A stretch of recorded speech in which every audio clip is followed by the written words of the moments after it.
আজকের আকাশটা মেঘলা হয়ে আছে। দুপুর ঠিক ৩টে। সূর্যের তেজ নেই বললেই চলে। হিম শীতল বাতাস বইছে। রেস্টুরেন্টে থেকে লাঞ্চ সেরে লেকের পাড়ে এসে বসেছে জিনানরা। সবার মধ্যে কথা চলছে। একে তো আবহাওয়া খারাপ, তার উপর নদীর পাড়ে বসায় কম বেশ সবার কাছেই ঠান্ডা লাগছে। আরোয়ার তো কাঁপাকাঁপি শুরু হয়ে গেছে। মেয়েটা একেবারেই ঠান্ডা সহ্য করতে পারে না। ওদের কথার মাঝে ব্যাঘাত ঘটায় ইমনের সেলফোন। শব্দ করে বাজতে শুরু করল। ইমন ফোন নিয়ে স্ক্রিনের দিকে তাকিয়ে দেখল তনিমার নাম্বার থেকে কল এসেছে। প্রথমে কেটে দিল, পরে বার আর কাটল না। কল রিসিভ করে বলল, দরকার ছিল কিছু। রিয়াদ ভাইয়ার ফোন এসেছিল মিনিট খানিক আগে। ঈশা আপুর পেইন উঠেছে, হাসপাতালে নিয়ে গেছে, আমরা যাচ্ছি, তোমরা তাড়াতাড়ি আসো। ধপ করে উঠে দাঁড়ালো ইমন, উত্তেজিত হয়ে বলল, আসছি। কল কাটতেই জিনান জিজ্ঞেস করল, কোনো সমস্যা? ঈশার পেইন উঠেছে, এখন হাসপাতালে আমাদের যেতে হবে। জিনান দাঁড়িয়ে গেল, আহিরদের দিকে তাকিয়ে বলল, তোরা বাসায় চলে যা। নীলাভ বলল, আচ্ছা, কি হয় সুবিধা অসুবিধা জানাস তো। হু। আরোয়ার হাত ধরে হাঁটা ধরল গাড়ির দিকে। হাতের মুঠোয় শীতল অনুভব করে ভ্রু কুঁচকাল জিনান। গাড়িতে বসতেই ড্রাইভার গাড়ি স্টার্ট দিল। জিনান উইন্ডোর গ্লাস উঠিয়ে দিয়ে আরোয়ার গালে আলতো হাত ছুঁয়ে দিয়ে ধমকে বলল, ঠান্ডা লাগছে বলো নি কেন? অতঃপর ইমনকে উদ্দেশ্য করে বলল, ইমন সামনে উইন্ডোর গ্লাস উঠা, তোর বোন বরফ হয়ে গেছে।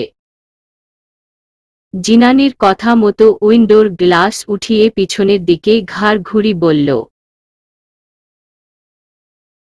বেশি ঠান্ডা লাগছে, দেখিতে এক্সট্রা কিছু আছে কি না দেখব। দেখ। আরোয়া কাঁপা কাঁপা গলায় বলল, দরকার নেই, আমি ঠিক আছি। দেখছি তো কেমন ঠিক আছেন আপনি, কথা ও বলতে পারছে না, আবার বলছে ঠিক আছি। ইমন একটা জ্যাকেট এগিয়ে দিয়ে বলল, আপাতত এটা পরে নিতে বল, এটা ছাড়া আর কিছু নেই, লাগেজ খালি। জিনান বিরক্ত বোধ করে মুখ দিয়ে চ উচ্চারণ করল। ও তো সব সময় প্রয়োজনীয় জিনিস ডেকিতে রাখে। গাড়ি ওয়াশ করার সময় মালি কাকা সরিয়েছিল, ভুল বশত রাখেনি। ভাগ্যিস জ্যাকেটটা ছিল।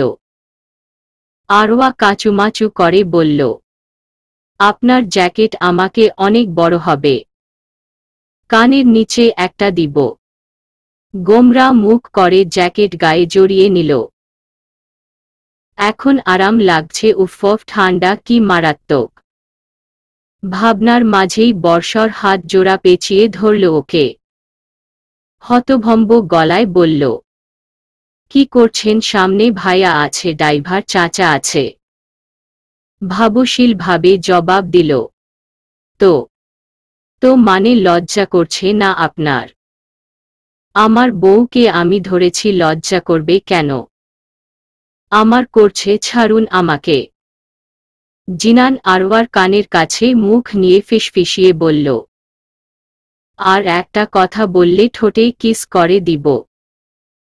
চটপটানি থামিয়ে গাল ফুলিয়ে বসে রইল। সত্যি বিশ্বাস নাই লোকটার যে কোনো কিছু করে ফেলতে পারে। জিনান স্থির শ্বাস ফেলল। হাসপাতালে পৌঁছেই সুখবর ফেল জিনান রা ঈশার মেয়ে বেবি হয়েছে। মা মেয়ে দুইজনেই আল্লাহর রহমতে সম্পূর্ণ সুস্থ। ঈশার মেয়েকে কোলে নিয়ে হাঁটছে আরওয়া, চোখে মুখে খুশির ঝলক। তন্ময় আরওয়ার কাছে এসে বলল, বেআইন সাহেবা, কি অবস্থা? আলহামদুলিল্লাহ, তোমার? আলহামদুলিল্লাহ ভালোই, কই এখন তো অনলাইনে পাওয়াই যায় না। আরওয়া জিনানের দিকে একবার তাকিয়ে সব সুলভ হেসে বলল, পড়া লেখা নিয়ে ব্যস্ত আছি তাই আর কি। ওহ বুঝলাম। ওদের কথার মাঝে জিনান এসে গম্ভীর গলায় বলল, তন্ময় বেবিকে নিয়ে ঈশার কেবিনে যাও। জি ভাইয়া। তন্ময় বেবিকে নিতে চাইলে জিনান থামিয়ে দিল। নিজে আরওয়ার কাছ থেকে বেবিকে নিয়ে তন্ময়ের কাছে দিয়ে চোখের ইশারা দিয়ে বুঝালো, যাও। আরওয়া আহম্মকের মতো চেয়ে আছে জিনানের দিকে। কি করছে এসব? কিছুই বদ্ধ জ্ঞান হল না। জিনান শার্টে হাতা গুটিয়ে কনুই পর্যন্ত রাখল। আরওয়াকে হতবিহ্বল দেখে ভ্রু নাচিয়ে বলল, কি হয়েছে? আরওয়া তন্ময়ের যাওয়ার দিকে হাত দিয়ে ইশারা করে হতবুদ্ধি হয়ে বলল, এটা কি হলো? কোনোটা? কোনো বুঝছেন না আপনি বেবিকে দিয়ে দিলেন কেন? তন্ময়ের সাথে এত কিসের কথা? হ্যাঁ। ভ্রু কুঁচকে বলল, কথা বললেই কি হয়েছে? আরওয়ার দুই বাহুতে হাত রেখে দেওয়ালের সাথে চেপে ধরে ক্রোধ গলায় বলল, কোনো কথা বলবে ওর সাথে? কি জন্য বলবে? জাস্ট রিলেটিভ দেখা হলে সালাম দিবে, ভদ্রতামূলক কৌশল বিনিময় করবে, ইসন্ট ইট এনাফ? জিনান লাগছে আমার হাত আলগা হয়ে এল জিনানের। আরওয়ার আহত দৃষ্টি দেখে ধাতস্থ হয়ে কিছু বলতে যাবে তার আগে রনি এসে স্নান সুরে বলল, তনিমা ভাবি আবার অজ্ঞান। আরওয়া জিনানের কাছ থেকে সরে এসে বলল, কি বলিস আবার? মানে আগে ও হয়েছিল নাকি? ইয়াহ সকালের দিকে। ভাইয়া তো আমাকে কিছুই বলেনি। ভাইয়া জানে না তো, বাসায় ছিল না তখন। ওহ চল গিয়ে দেখে আসি। হু চল। আরওয়া জিনানের দিকে না তাকিয়ে দ্রুত কদম ফেলে তনিমাকে যে কেবিনে রেখেছে ওই কেবিনে গেল রনির সাথে। ভিতরে প্রবেশ করতে নানু বলল, একজন তো সুখবর দিয়ে দিল, তুই কবে দিচ্ছিস নানু মনি? আরওয়া কিছু বুঝতে না পেরে জিজ্ঞাসা দৃষ্টিতে তাকিয়ে বলল, মানে? রাকিব উচ্ছ্বসিত হয়ে বলল, মামা তো হলাম, এখন চাচু হতে যাচ্ছি। সত্যি? অবাক হয়ে তাকালো তনিমার দিকে। তনিমা লজ্জা পেয়ে ঠোঁট চেপে হাসল। আরওয়ার তনিমাকে জড়িয়ে ধরে বলল, অভিনন্দন ভাবি। থ্যাঙ্কস। নীলিমার সাথে ডিনার তৈরি করছে আরওয়া। হাসপাতাল থেকে সন্ধ্যার দিকে ফিরে এসেছিল। জিনান আরওয়াকে ড্রপ করে দিয়ে ইন্ডাস্ট্রিজে চলে গেছে। এখনও আসেনি। ওসমান আজকে বাসায় ছিল, শরীরটা ভালো নেই, প্রেশার বেড়ে গেছে। নীলিমা বললেন, আরু শুন, তোর বাবাইকে এক কাপ কফি করে দে তো, চিনি দিস না, ডায়াবেটিস ও বেড়ে গেছে। আরওয়া হেসে সম্মতি জানিয়ে কফি বানাতে হাত বাড়াতে গিয়ে থেমে যায়। জিনানের ক্লান্ত কণ্ঠ শুনে চকিতে পিছনে ফিরে তাকাল। কিচেনের দরজার সাথে হেলান দিয়ে দাঁড়িয়ে আছে জিনান। চোখ ফোনে আবদ্ধ, নীলিমার সাথে কথা বলছে। আরওয়া ভাবছে জিনান আসল কখন একটু আগে ও তো রুমে গিয়েছিল। সদ্য স্নাত চুল বেয়ে টফ টফ পানি পড়ছে, সেদিকে খেয়াল নেই। Silver T shirt, dark chocolate 3/4। ঠান্ডা লাগছে না লোকটার কাছে? আরও মনোযোগ কোথায় তোর? পাতিল পুড়ে যাচ্ছে। নীলিমার কথা শুনে হকচকিয়ে পিছনে ঘুরে চুলা অফ করে দিল। দুধ গরম দিয়েছিল, অন্য মনস্ক থাকায় পাতিল পুড়ে গেছে। জিনান ললাটে সুর ভাঁজ ফেলে আরওয়ার দিকে তাকাল। আর্স্ট একটি হাতের মাঝে বদ্ধ করে নিল আরওয়ার বাম হাত ছেড়ে সার্ভেন্ট ডেকে বলল কফি বানাতে। আরওয়ার দিকে খেয়ে ফেলবে লুকে তাকিয়ে হাত টেনে কিচেন থেকে বের হয়ে আসে। রুমে এসে আরওয়াকে বলল, ডান হাত দেখাও। কেন? তুমি কি আমাকে বাচ্চা ভাবো? হ্যাঁ। তাড়াহুড়ো চুলা অফ করার আগে গরম পাতিলে হাত দিয়েছিলে। বিস্মিত চোখে তাকালো জিনানের কাছ থেকে কি বা লুকানো যায়। নিরাশ ভঙ্গিতে ডান হাত জিনানের সামনে ধরল। মুখ কুঁচকে ফেলল জিনান। হাতে 4টে আঙুল লালচে বর্ণ ধারণ করেছে। বাম হাত ছেড়ে দিয়ে সাইড টেবিলে ড্রায়ার থেকে ফার্স্ট এইড বক্স নিয়ে বেডের উপর বসে অ্যান্টিসেপটিক ক্রিম নিয়ে শক্ত কণ্ঠে আরওয়াকে ডেকে বলল, আরওয়া এদিকে আসো।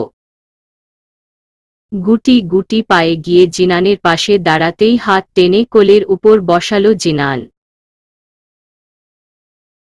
ডান হাতের আঙুলে সযত্নে অ্যান্টিসেপটিক ক্রিম মালিশ করে দিতে দিতে চিন্তিত আভাস প্রকাশ করে বলল, জ্বলছে বেশি। আখি পল্লবে পানি এসে জমা হলো আরওয়ার। অ্যান্টিসেপটিক ক্রিম বরাবরই জ্বলা কমানোর বদলা আরও দ্বিগুণ বাড়িয়ে দেয়। জিনান ফু দিচ্ছে আরওয়ার হাতে। বুকের ভিতর ক্রমশ ব্যথা বেড়েই চলছে। তার প্রাণ পাখিকে একটুও ব্যথাতুর দেখতে পারে না। কেন জানি হজম করতে পারে না। নিজের হাজার ক্ষত হজম হয়, কিন্তু আরওয়ার ক্ষেত্রে হয় না। এখন আর জ্বলছে না। জিনান চোখ তুলে অস্থির চিত্তে চেয়ে উদ্বিগ্ন গলায় বলল, কেন নিজেকে বারবার বিপদে ঠেলে দাও? কষ্ট হয় তো আমার। তর্জনীর সহতায় আরওয়ার গালে স্লাইড করে ফের বলল,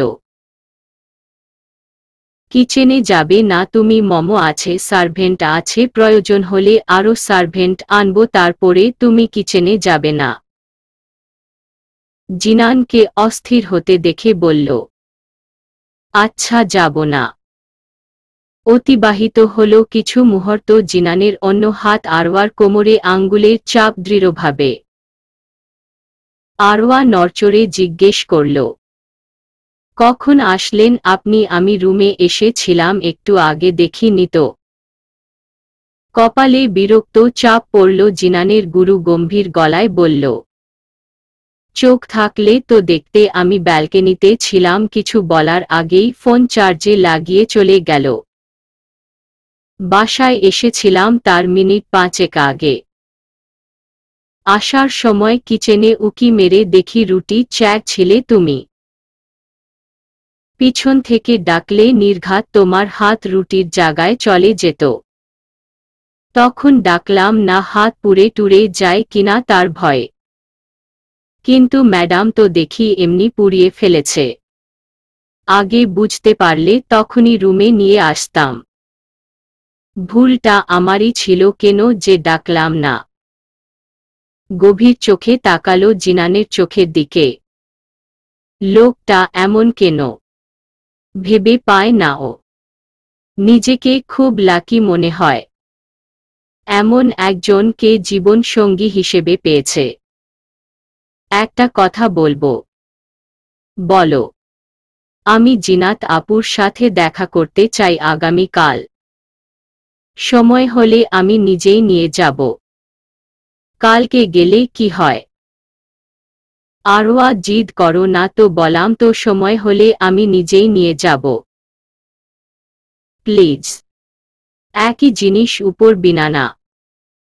আরওয়া শ্বাস নিয়ে উঠে দাঁড়াতে গিয়ে বাধা পেয়ে আর উঠল না। একই ভঙ্গিতে বসে আছে, দৃষ্টি মেঝেতে। জিনান নিচে ঠোঁট দাঁত দিয়ে কামড়ে ধরে আরওয়াকে দেখল কিছুক্ষণ। অতঃপর গলা ঝেড়ে বলল, পরশু নিয়ে যাব। আর কথা নয়। মুচকি হেসে জিনানের গলা জড়িয়ে বুকে মাথা রাখল। জিনান আরওয়ার কপালে ঠোঁটের উষ্ণ পরশ এঁকে দিয়ে দুই হাত দিয়ে ভালোভাবে নিজের সাথে মিশিয়ে নিয়ে আদুরে গলায় বলল, আমার পুচকে অভিমানিনী। আজকে জিনাতকে দেখতে যাবে জিনান। আরওয়া রেডি হয়ে লিভিং রুমে বসে আছে। আরওয়া জিনান খানিক আগে বাহির থেকে এসে রেডি হতে গেছে। আরওয়া ভাবছে অন্য কিছু সময় খুব তাড়াতাড়ি চলে যায়। ডায়মন্ডটা সেফ জায়গায় রেখে আসার সময় এসে গেছে। সিঁড়ি দিয়ে জিনানকে নামতে দেখতে হার্ট বিট বেড়ে যায়। জাস্ট অপূর্ব লাগছে জিনানকে। ওর চোখে সবচেয়ে সুন্দর পুরুষ Jinani. Black jeans pant, black টি শার্টের উপর ব্ল্যাক লেদারের জ্যাকেট, সিল্কের চুলগুলো কপালে পড়ে আছে, হাতে ব্ল্যাক ওয়াচ। জিনান আরওয়ার চোখের সামনে তুড়ি বাজিয়ে বলল, হেই, কোথায় হারিয়ে গেলে? আরওয়া আনমনেই জবাবে বলল, আপনাতেই। জিনান ভ্রু কুঁচকে আরওয়ার কপালে হাত ছুঁয়ে দিয়ে বিস্মিত কণ্ঠে বলল, জ্বর টর আসে তো তোমার? আরওয়া হকচকিয়ে ভ্রুমতি খেয়ে বলল, কেন জ্বর কেন আসতে যাবে ভালা? কি আবল তাবলো বকছ? ও কিছু না, চলুন, দেরি হয়ে যাচ্ছে তো। বুলি শেষ করেই পা ঘুরিয়ে হাঁটতে যাবে সে সময় জিনান বলে উঠল, আর ইউ ওকে? ইয়া, হাম ওকে। গাড়িতে বসে হাত কোচলাচ্ছে আরওয়া। অস্থিরতা কাজ করছে। কেন জানে না আজকে ডায়মন্ড নিয়ে বেশি ভাবছে ও। কই প্রায় 5 বছর ডলটা ওর কাছে, এত বছর এত দিন তো তেমন ভাবনায় আসতো না। আজকে আসছে কেন? ডায়মন্ড ফিরিয়ে দেওয়ার সময় হয়েছে বলে নাকি? কি এত ভাবছ? স্টেয়ারিং ঘুরাতে ঘুরাতে আরওয়ার দিকে প্রশ্ন ছুড়ে মারল জিনান। চমকালো আরওয়া নিজে ও জানে হচ্ছেটা কি। যাচ্ছে তো জিনাত আপুর কাছে। চিন্তা হচ্ছে ডায়মন্ডের। কিভাবে কি? কিছু বলো। আরওয়া ফের চমকালো। জিনান কপালে ভাঁজ ফেলে বলল, শরীর খারাপ লাগছে, বাসায় ফিরে যাব। No, I am okay. Sure you okay? Yeah. চমকাচ্ছ কেন বারবার? কোথায় আমি চমকাচ্ছি না তো। বেশ কিছুক্ষণ পর গাড়ি থামল হাসপাতালের সামনে। প্রথম জিনান নেমে আরওয়ার হাত ধরে গাড়ি থেকে নামালো। হাত দৃঢ়ভাবে ধরে ভরসা গলায় বলল, একদম ভয় পাবে না, আমি আছি। মাথা নেড়ে সায় জানালো। জিনান আশাহত চোখে তাকালো হাসপাতালের দিকে। দীর্ঘ 18 বছর ওর বোনটা এখানে আছে, কোনো উন্নতি নেই। ছোট একটা শ্বাস নিয়ে হাঁটা শুরু করল। আরওয়া ও তাল মিলিয়ে হাঁটছে। ওয়াচম্যান জিনানকে দেখে খুশ গলায় বলল, ইয়াং ম্যান, এখন তো দেখাই যায় না, খুব কম আসো। ব্যস্ততার জন্য আসা হয় না। সাথে কে? My wife. ওয়াচম্যান আরওয়াকে জিজ্ঞেস করল, ভালো আছো তুমি? জি, আপনি? ভালো। আরওয়া সৌজন্যে মূলক হাসি দিল। করিডোর দিয়ে হেঁটে জিনাতের কেবিনের কাছে আসার সময় অনেক ধরনের মানুষের সাথে দেখা মিলে তাদের। আরওয়া জিনানের হাত জোরালো ভাবে চেপে ধরে ভাবছে, ও কত ভালো আছে, সম্পূর্ণ সুস্থ। আর এরা মানসিক ভারসাম্য হারিয়ে অন্য জায়গায় পড়ে আছে। জিনান আরওয়া কেবিনের ভিতর যেতেই একটা দৌড়ে নার্সের পিছনে লুকে গেল। আরওয়ার বুঝতে বাকি নেই এটাই জিনাত। নার্স আর জিনান অবাক না হলে আরওয়া কিছুটা অবাক হয়েছে ওরা আসার সাথে সাথে লুকে গেল কেন। জিনান মলিন কণ্ঠে বলল, আমি বাহিরে আছি, তুমি দেখা করে এসো। যাওয়ার সময় নার্সের উদ্দেশ্য বলল, সি ইজ মাই ওয়াইফ, খেয়াল রাখবেন। নার্স মাথা ধুলিয়ে বলল, চিন্তা করবেন না, আমি আছি এখানে। জিনান এক নজর জিনাতের দিকে তাকিয়ে বের হয়ে গেল। জিনানকে যেতে দেখে জিনাত উকি ঝুঁকি দিতে লাগলো নার্সের পিছন থেকে। থমকালো আরওয়া, এত সুন্দর মেয়ে মানসিক ভারসাম্যহীন, ভাবতেই কষ্ট হচ্ছে ওর। অবিকল জিনানের চেহারা শুকনো কাঠের মতো, মুখটা ফ্যাকাশে, চোখের নিচে ডার্ক পড়ে গেছে, কোমরের নিচে চুল বেনি করা, অফ হোয়াইট চুড়িদারি পরনে, গায়ের রং ফর্সা। নার্স সামান্য হেসে জিনাতকে বলল, তোমার ছোট বোন দেখা করতে এসেছে। জিনাত ডাগর ডাগর চোখে তাকালো আরওয়ার দিকে। কি বুঝে মুচকি হেসে টেনে টেনে বলল, তুমিও আমার মতো কুর্তি পরে এছো। আরওয়া ভ্রু কুচকে নিজের দিকে তাকালো। অফ হোয়াইট গাউন পরেছে ও। হেসে মৃদু কণ্ঠে বলল, হাই, আমি আরওয়া, আর তুমি? জিনাত মাথা চুলকিয়ে লাফিয়ে লাফিয়ে বলল, আয়া, আমি ঝিনিমিনি ঝিনিমিনি আমি। আচ্ছা, লাঞ্চ করেছ? করেছি তো, নার্সকে দেখিয়ে ইনি খাইয়ে দিয়েছিল, আমি তো নিজের হাতে খেতে পারি না। বাচ্চাদের মতো টেনে ধুলে হেলে কথা বলছে জিনাত। জিনান দরজার মাঝ বরাবর গ্লাসের বাহির থেকে সব দেখছে। এই প্রথম বোনের বাচ্চামো কণ্ঠ শুনল। ছেলেদের সাথে দেখাও করে না, আর মেয়েদের কত সুন্দর সুর করে কথা বলে। চোখ জ্বলে উঠল, এখানে থাকা কষ্টকর হয়ে উঠছে। করিডোরের শেষে বড় ব্যালকনিতে গিয়ে দাঁড়াল। ঘণ্টা দুয়েক পর আরওয়া আদুরে কণ্ঠে বলল, ঝিনিমিনি, আজকে তাহলে আমি আসি। তুমি চলে যাবে? হু, আমি আরো খেলব। মনে মনে বলল, আপু, তুমি তো জানো না তোমার ভাই কত কষ্টে আছে, প্লিজ ফিরে এসো। কিন্তু মুখে বলল, রাত হয়ে যাবে, একটু পর দেরিতে বাসায় গেলে আম্মু বকবে তো। হ্যাঁ, আম্মি তো বকবে। আচ্ছা, তুমি যাও, আবার এসো। ওকে, আসি, বাই। মিহি হাসল। জিনাত আরওয়াকে যেতে দিতে ইচ্ছে করছে না। এই প্রথম কারো সাথে দেখা হতেই ভাব জমে গেল। আরওয়াকে বের হতে দেখে নার্স জিনানকে বলল, আপনার বোন এই প্রথম কারো সাথে প্রথমেই ভাব জমাল। আপনার বউ ম্যাজিক জানে মনে হয়। নার্স আবার কেবিনের দিকে চলে গেল। আরওয়া থাকায় বের হয়ে এসেছিল। আরওয়া জিনানের দিকে এগুচ্ছে দ্রুত পায়ে। জিনান এক প্রকার ছুটে গিয়ে ঝাপটে ধরে কাঁধে, থুতনি ঠেকিয়ে শূন্য দৃষ্টিতে তাকালো অশ্রুসিক্ত নয়নে। তৎক্ষণাৎ বুকের ধরফরানি বেড়ে গেছে আরওয়ার। জিনানের সর্বাঙ্গ ঈষৎ কাঁপছে। আরওয়ার বুকে অসহনীয় ব্যথা অনুভব করল। তার স্বামীকে এই রূপে আগে দেখেনি।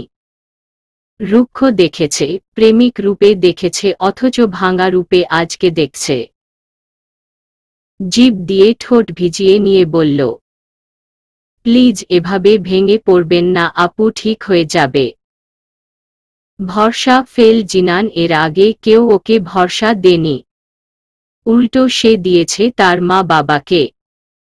এই প্রথম ভরসা পেয়ে চোখ দিয়ে এক ফোঁটা জল গড়িয়ে পড়ল।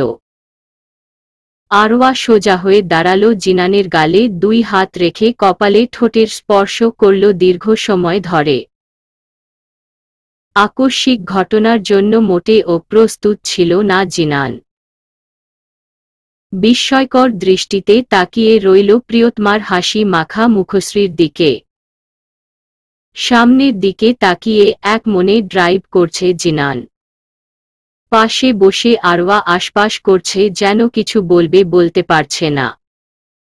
জিনানের শান্ত রূপ একদম ভালো লাগে ওর কাছে। কেমন নীরব হয়ে আছে। দীর্ঘ সময় পর গাড়ি থামল জিনানদের অ্যাপয়েন্টের সামনে।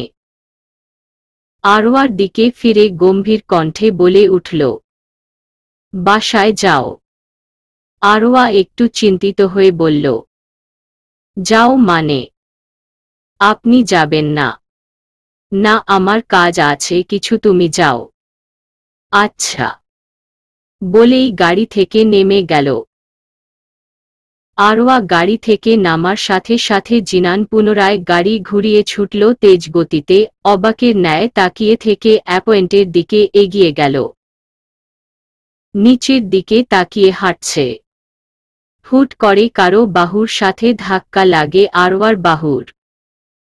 বিরক্ত হয়ে পিছনে ফিরে দেখল অজানা লোকটা দ্রুত পায়ে হাঁটছে। হাঁটছে বললেও ভুল হবে, যেন দৌড়াচ্ছে। আজব লোক। ধাক্কা দিল, নিজেই সরি বলার প্রয়োজন মনে করেনি। ডোর বেলের আওয়াজ শুনে দরজা খুললেন নীলিমা। আরওয়াকে দেখে মধুমাখা কণ্ঠে বললেন, এসে গেছিস? জি মামুনি। আরওয়ার পিছনের দিকে তাকিয়ে বললেন, জিনান আসেনি? বলল তো কি একটা কাজ আছে, সেরে আসবে। শুন, জিনানের দাদুর মৃত্যু বার্ষিক, 4 দিন পর উনাদের গ্রামে বাড়িতে যাব সবাই। আমরা আজকে রাতেই রওনা দিব, তুই যাবি আমাদের সাথে? জিজ্ঞেস করছো কেন? তোমরা যাবে, আমি কি বাসা পাহারা দিব? আরওয়া অভিমানী কণ্ঠস্বর শুনে নীলিমা বললে উঠলেন, তোকে বাসা পাহারা দিতে হবে? কে বলছে পাগলি? জিনান শীতের সময় গ্রামে যায় না তেমন, আর এখন যেহেতু ওর দাদার মৃত্যু বার্ষিকী যেতেই হবে। জিনান যে ওকে ভালো করে চিনি। গেলে ও 4 দিন পর যাবে ঠিক টাইমে। ও না গেলে তোকে যেতে দিবে কি না সন্দেহ আছে আমাদের সাথে।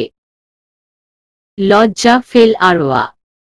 নিচের দিকে তাকিয়ে নিস্পৃহ গলায় বলল, আমি তোমাদের সাথে যাব মামুনি, উনি কিছু বলবেন না? আমি কি একা যাচ্ছি নাকি তোমরা তো আছো সাথে? আমি রুমে যাচ্ছি। হ্যাঁ। হেসে বললেন, এটা ঠিক বলেছিস, যা রুমে যা। ধপধপ পা ফেলে সিঁড়ি ডিঙিয়ে উপরে নিজের রুমে চলে এলো আরওয়া। ডিভানের উপর সনাট হয়ে শুয়ে ভাবছে কি করে জিনাতকে সুস্থ করা যায়। কয়েক ঘন্টায় বুঝেছে জিনাতের সম্পূর্ণ মেমোরি ডিলিট হয়নি। শকে কারণে এই অবস্থা। শক। ঠাস করে উঠে বসল। মাইন্ড শক আর কারণটে শকর দুটোই পুরো আলাদা। মস্তিষ্কে চাপ দিতে চোখে সামনে ছলছল করে উঠল জিনাতের মুখশ্রী। কপালের 2 পাশে গোল কালো দাগ ছিল। দীর্ঘ দিন ধরে একই জায়গায় কিছু লাগালে কালো বর্ণ ধারণ করে, এটাই স্বাভাবিক। জিনাত বাসায় থাকাকালীন ও সুস্থ ছিল। হাসপাতালে নেওয়ার পর মেমোরি ডিলিট হয়ে যায়। মানসিক ভারসাম্য হারায়। কই আগে তো শুনিনি যে কেউ সুইসাইড করার চেষ্টা করলে মানসিক ভারসাম্য হারায়। কোথায় কোনো ভেজাল নেই তো। বিকাল গড়িয়ে সন্ধ্যা নেমে এলো পৃথিবীর বুকে। আরওয়া, নীলিমা, ওসমান রেডি হয়ে বসে আছে জিনান আসার অপেক্ষায়। অতিবাহিত হলো আধ ঘন্টার মতো। নীরবতা ভেঙে নীলিমার উদ্দেশ্যে ওসমান বলল, তোমার ছেলে আসছে কি না ফোন করে জিজ্ঞেস কর, আর কতক্ষণ বসে থাকব। নীলিমা সেলফোন হাতে নিয়ে কল দিল। জিনানের নাম্বারে 3 বার কল দেওয়ার পর রিসিভ হয়। নীলিমা শান্ত গলায় বলে উঠলেন, জিনান তুই তো জানিস আর 4 দিন পর তোর দাদার মৃত্যু বার্ষিক। আমি আর তোর আব্বু আজকে যাচ্ছি সাথে আরও। উনাকে পুরো কথা শেষ করতে না দিয়ে ফোনের অপাশ থেকে ব্যস্ত কণ্ঠে বলল, যাও, আমি 4 দিন পরেই যাব জানো। তুমি, রাখছি এখন, পৌঁছে কল করো। টু টু শব্দে বোঝা গেল কল কেটে দিয়েছে। নীলিমার মুখের কথা মুখেই রয়ে গেল। এটা বলতে চেয়েছিল, আরওয়াকেও নিয়ে যাচ্ছি। তুই যাবি আজকে নাকি পরে যাবি? আরওয়াকে নিব। পুরো কথা শেষ করতে দিল কি? সব কিছু সার্ভেন্টদের বুঝিয়ে দিয়ে গ্রামের উদ্দেশ্যে রওনা দিল আরওয়ারা। রাত প্রায় 12টা। গ্রামের বাড়িতে এসেছে ঘণ্টা খানিক আগে। সবার সাথে কৌশল বিনিময় করা শেষ হতেই জিনানের চাচি আরওয়াকে জিনানের কক্ষে দিয়ে আসলনে। এই বাড়িতে জিনানের জন্য আলাদা কক্ষ আছে। ছোট থেকেই একা থাকতে পছন্দ করে ছেলেটা। ফ্রেশ হয়ে বারান্দায় এসে গ্রিলের পাশে দাঁড়ালো আরওয়া। দূর আকাশে চাঁদ দেখছে। কুয়াশা আচ্ছন্ন। চাঁদ ঝাপসা দেখা যাচ্ছে। মনের মধ্যে জমিয়ে রাখা সুপ্ত অভিমান আরও গাঢ় হল। আসার পর জিনানকে কল দিয়েছিল ও ফোন অফ ছিল। বিকালের পর থেকে জিনানের সাথে কোনো প্রকার কথা হয়নি। মুঠোফোনে টাইম দেখে নিল 1:02 বাজে, অথচ লোকটার কোনো রূপ খবর নেই। মস্তিষ্কে একটা প্রশ্ন হানা দিল, জিনান কি এখন ও বাসায় যায়নি? আচ্ছা, ও ঠিক আছে তো? হাঁসফাঁস করে কক্ষে প্রবেশ করে, বেডে গা এলিয়ে দিল। সারা দিনের ক্লান্ততায় এখন ঘুম পাচ্ছে খুব। চোখ দুটো বুঝতেই কার্নিশ জুড়ে গড়ি পড় এক ফোঁটা পানি। অন্তরস্থল বেসামাল ভাবে কাঁপছে। চারপাশ খালি খালি অনুভব করল। হয়তো জিনানের শূন্যতা। রাতের আধার কাটিয়ে ভোরে আলো ফুটে উঠল আকাশের বুক চিরে। জানালার পর্দা টেনে দিতে মনে ছিল না রাতে। আলোর রশ্মি এসে পোর মুখের উপর। পুরো মুখশ্রী কুঁচকে নড়চড় করতে গিয়ে পারল না। শক্তপোক্তভাবে কেউ জড়িয়ে ধরে আছে। মনের মধ্যে কু ডেকে উঠল। রাতে শোয়ার সময় রুমের দরজা লক করে ছিল, স্পষ্ট মনে আছে তার। তার চেয়েও বড় কথা, অত পুরো রুম জুড়েই একা ছিল। দ্বিতীয় ব্যক্তি এলো কোথায় থেকে? ভূতে বিশ্বাসী নয় সে। যদিও আগে ভূত ভয় পেত, কিন্তু এখন পায় না। চক্ষু দয় জোর করে খুলে চেনা পরিচিতি বুকখানা দেখে টাস্কি খেল আরওয়া। তবদা মেরে নেত্রযুগল উঁচিয়ে জিনানের ঘুমান্ত মুখমণ্ডল দেখে ফাঁকা ঢোক গিল। চুলগুলো উসখুস। চেহারায় প্রচণ্ড চিন্তার চাপ এখনও কাটেনি। ভালো করে খেয়াল করে দেখল গতকালকে ড্রেস পরে আছে। লেদার জ্যাকেটটা খুলে বেডের কার্নিশে রেখেছে বোধ হয়। বেডে এক কোনায় পড়ে আছে বেচারা জ্যাকেট। জিনানের ঘুম গভীর দেখে ডাকল না আর, চুপটি মেরে আস্তে ধীরে সরে আসল স্বামীর বাহুডোর থেকে।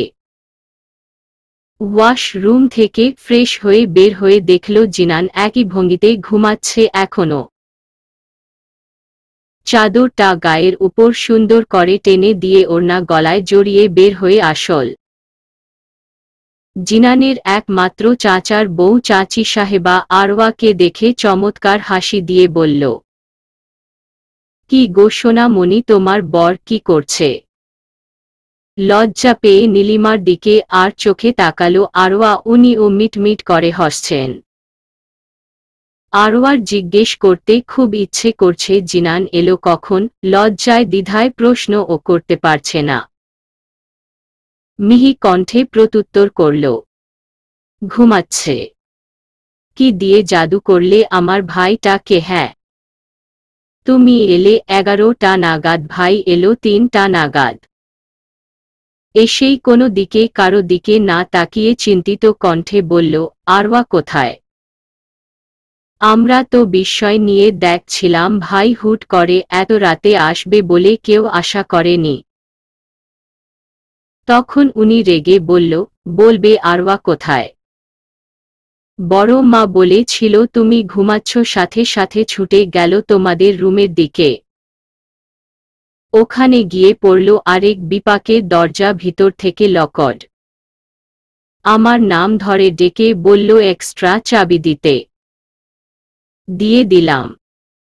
তোমার ঘুম যাতে না ভাঙে সে জন্য দরজাটা আস্তে করে খুলেছিল। বাহ বাহ, কি প্রেম! সবার সামনে জিনানের চাচাতো বোন হাফসার কথা শুনে নতজানু হয়ে দাঁড়িয়ে রইল আরওয়া। জিনানের পাগলামো বরাবরই মতো ওকে লজ্জায় ফেলে দিল। চাচা গলা ঝেড়ে বললেন, সব কথা পরে বলো, আগে আমার মাকে খেতে দাও। চাচি আরওয়ার হাত ধরে চেয়ার টেনে বসিয়ে দিয়ে বলে উঠলেন, তুমি আমাদের ঘরে লক্ষ্মী মা, আমাদের বংশে জিনান ছাড়া আর কোনো ছেলে নেই। আমারও একটা মেয়ে। জিনানের ফুপ্পি তো একটায়, উনার ও দুইটা মেয়ে আজকে আসবে। উনারা তুমি বিয়ের দিন দেখেছিলে তো? উপরে নিচে মাথা দুলিয়ে বুঝালো, জি দেখেছি আমি। লজ্জা কাটিয়ে মুখ দিয়ে টু শব্দ ও করতে পারছে না সে। চাচি ফের বললেন, খাও, শীতের দিনে ভাপা পিঠার মজাই আলাদা। আর হ্যাঁ, তোর জন্য স্যান্ডউইচ বানিয়েছে তোমার শাশুড়ি মা, খেয়ে নাও। মন জুড়ে সবার জন্য শ্রদ্ধা বেড়ে গেল আরওয়ার। জিনানের পরিবার সব সুলভ, ভালো মনের মানুষ উনারা। খাবার মুখে দিয়ে চিবুতে যাবে সে সময়ই জিনান উপস্থিত হয়। ওর অপোজিটে বসে রক্তবর্ণ দৃষ্টিতে তাকালো। এমন লুক দেখে মুখে থাকা খাবারটা না চিবিয়ে গিলে ফেলে। শুকনো গলায় মোটা খাবার গিলতে গিয়ে গলায় ভেজে যায়। হু হু করে কাশতে শুরু করল। নীলিমা দ্রুত এসে পানি এগিয়ে দিল আরওয়ার মুখের কাছে। অন্য হাত দিয়ে মাথায় বুলিয়ে দিলেন।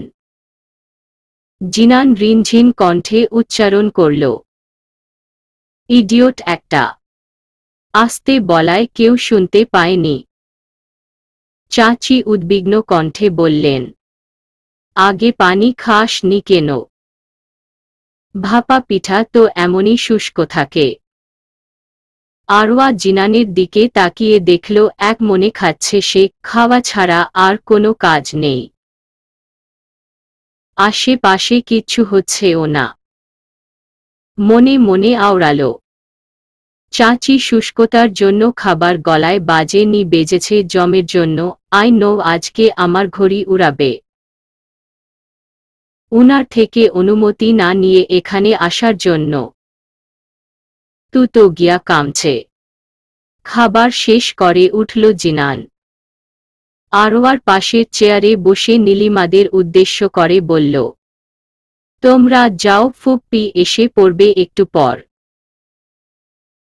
আরওয়ার দিকে তিক্ত চোখে তাকিয়ে অতঃপর বলল, আমি এটাকে খাওয়াচ্ছি।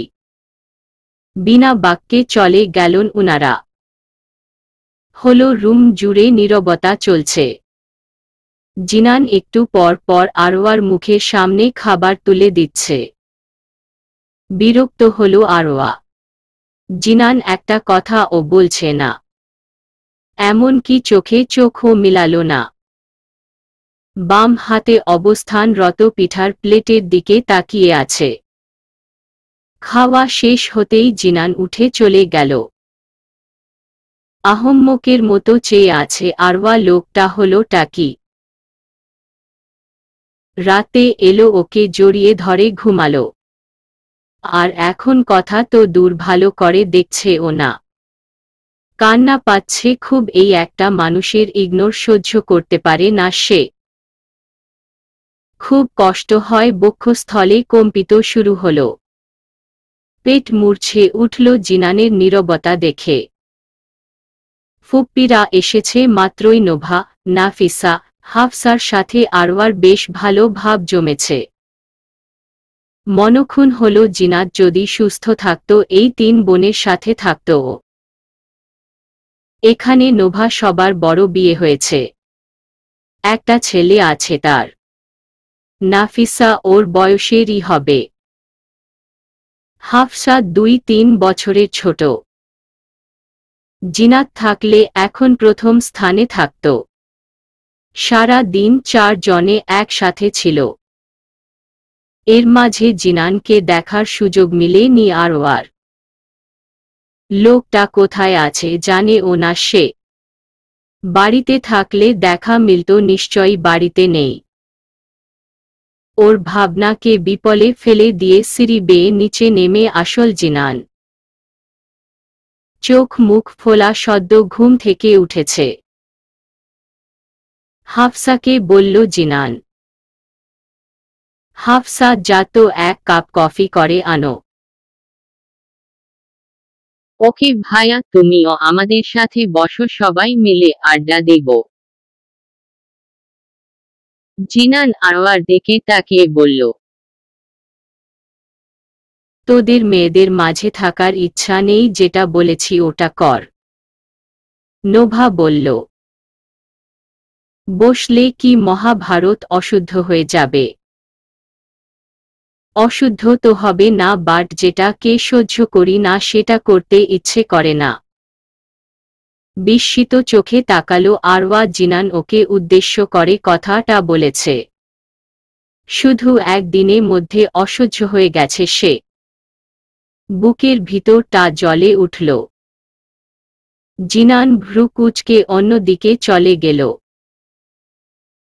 আরওয়ার দৃষ্টির কোনো মানে বুঝল না সে।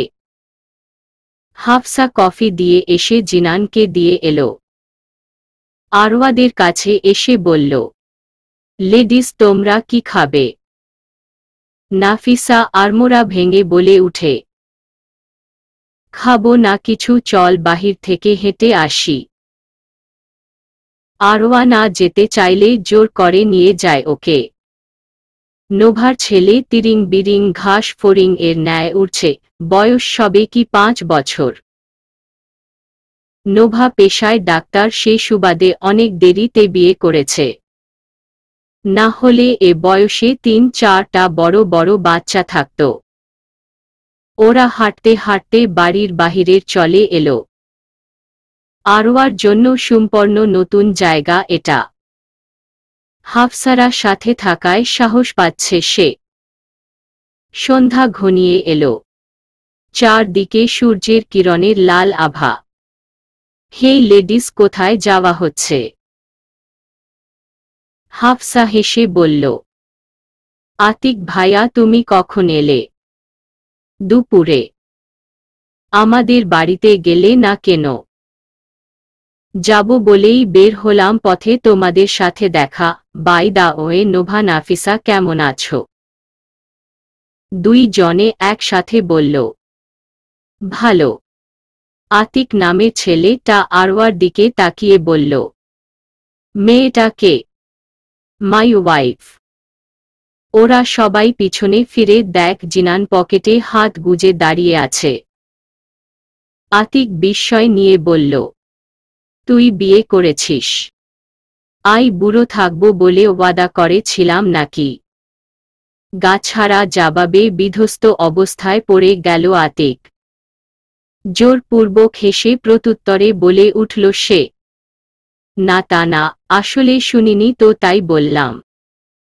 আরওয়ার দিকে ফিরে বলল, আমি জিনানের দাদার ভাইয়ের নাতি, মানে দাদারা যমজ ভাই ছিলেন 2 জনেই।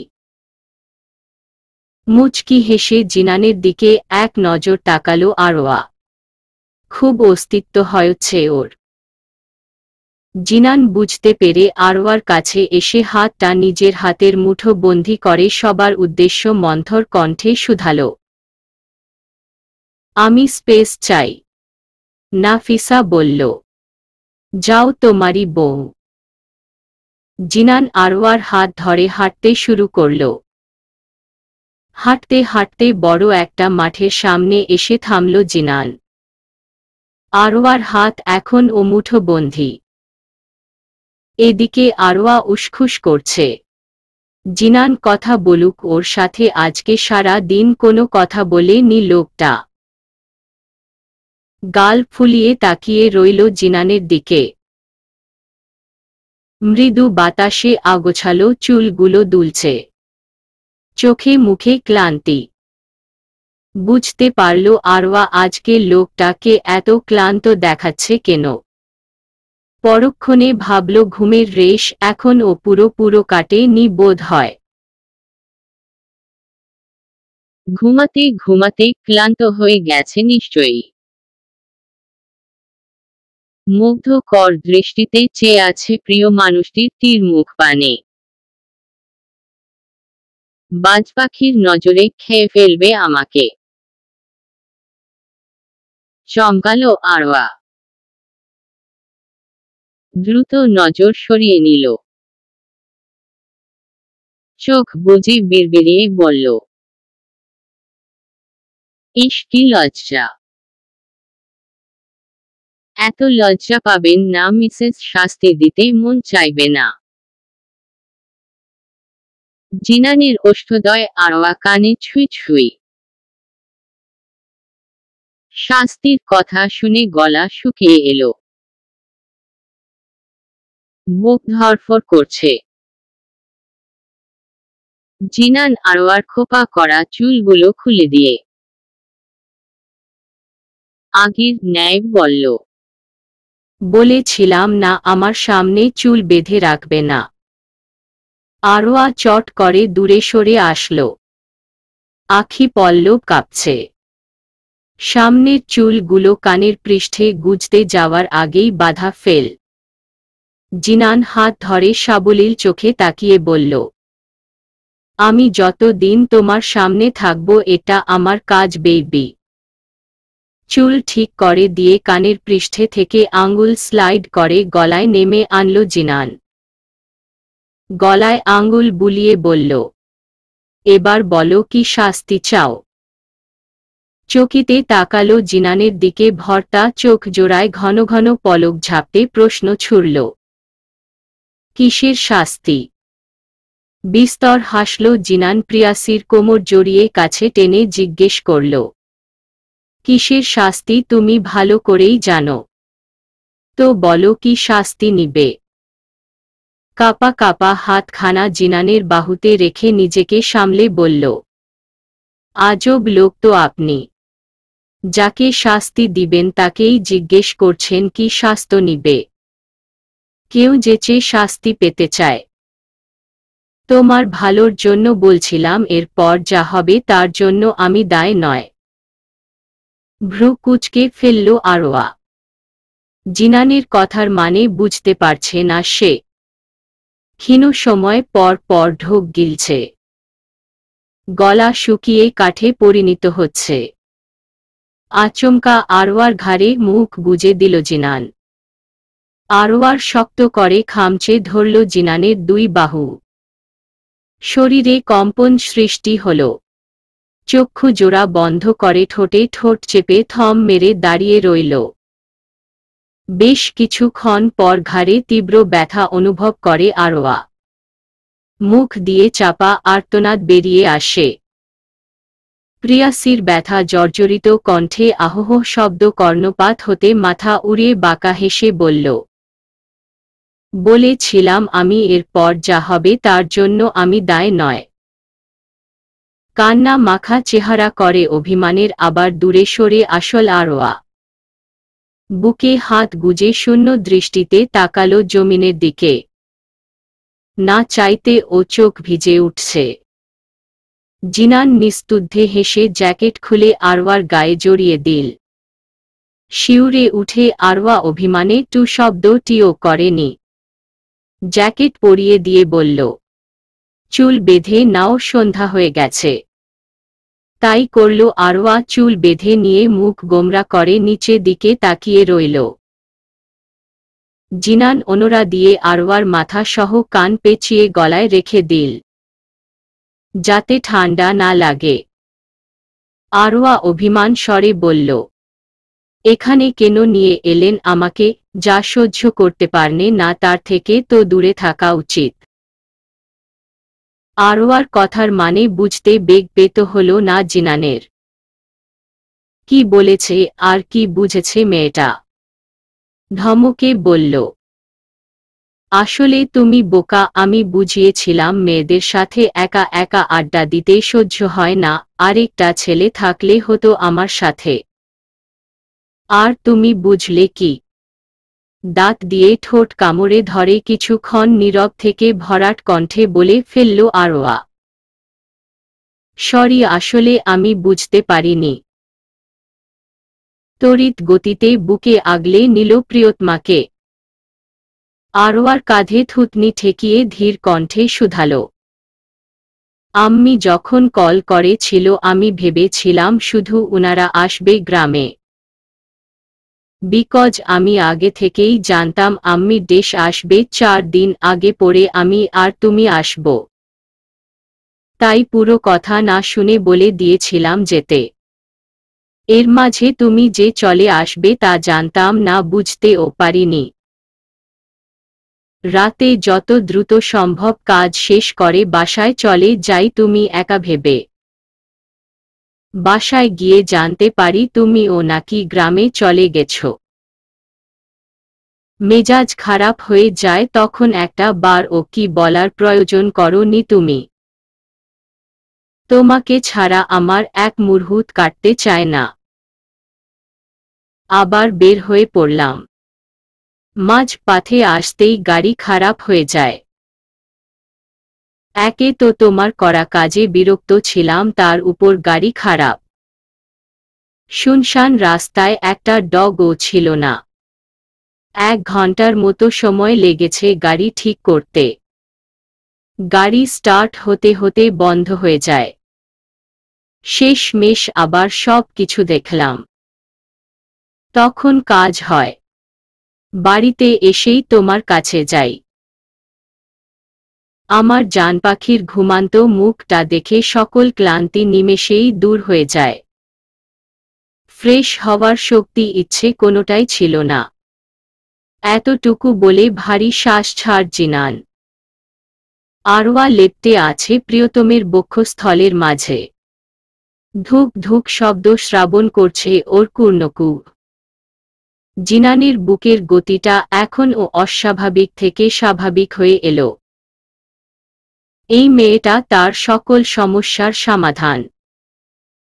শক্ত করে জড়িয়ে ধরে দাঁড়িয়ে আছে। ওদের এক পাশে ধান ক্ষেত, অন্য পাশে বিশাল একটা মাঠ। 2 জনের পিছনে শুরু রাস্তা। মাগরিবে আজানে ঘোর কাটল ওদের।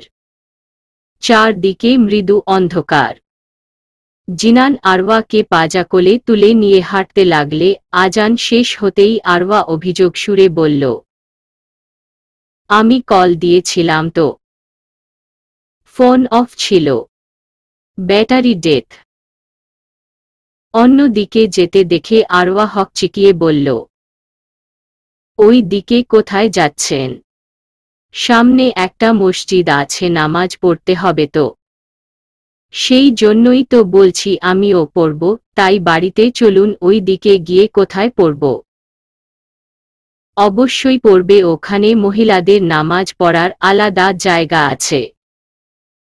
থানা মসজিদ বলে ওটাকে, সব সুবিধা আছে। ওহ।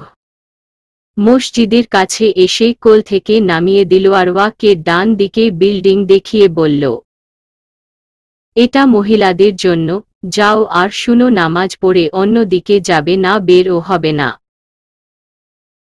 আমাকে দেখলে বের হবে, ঠিক আছে? জি। দুজনে 2 দিকে চলে গেল।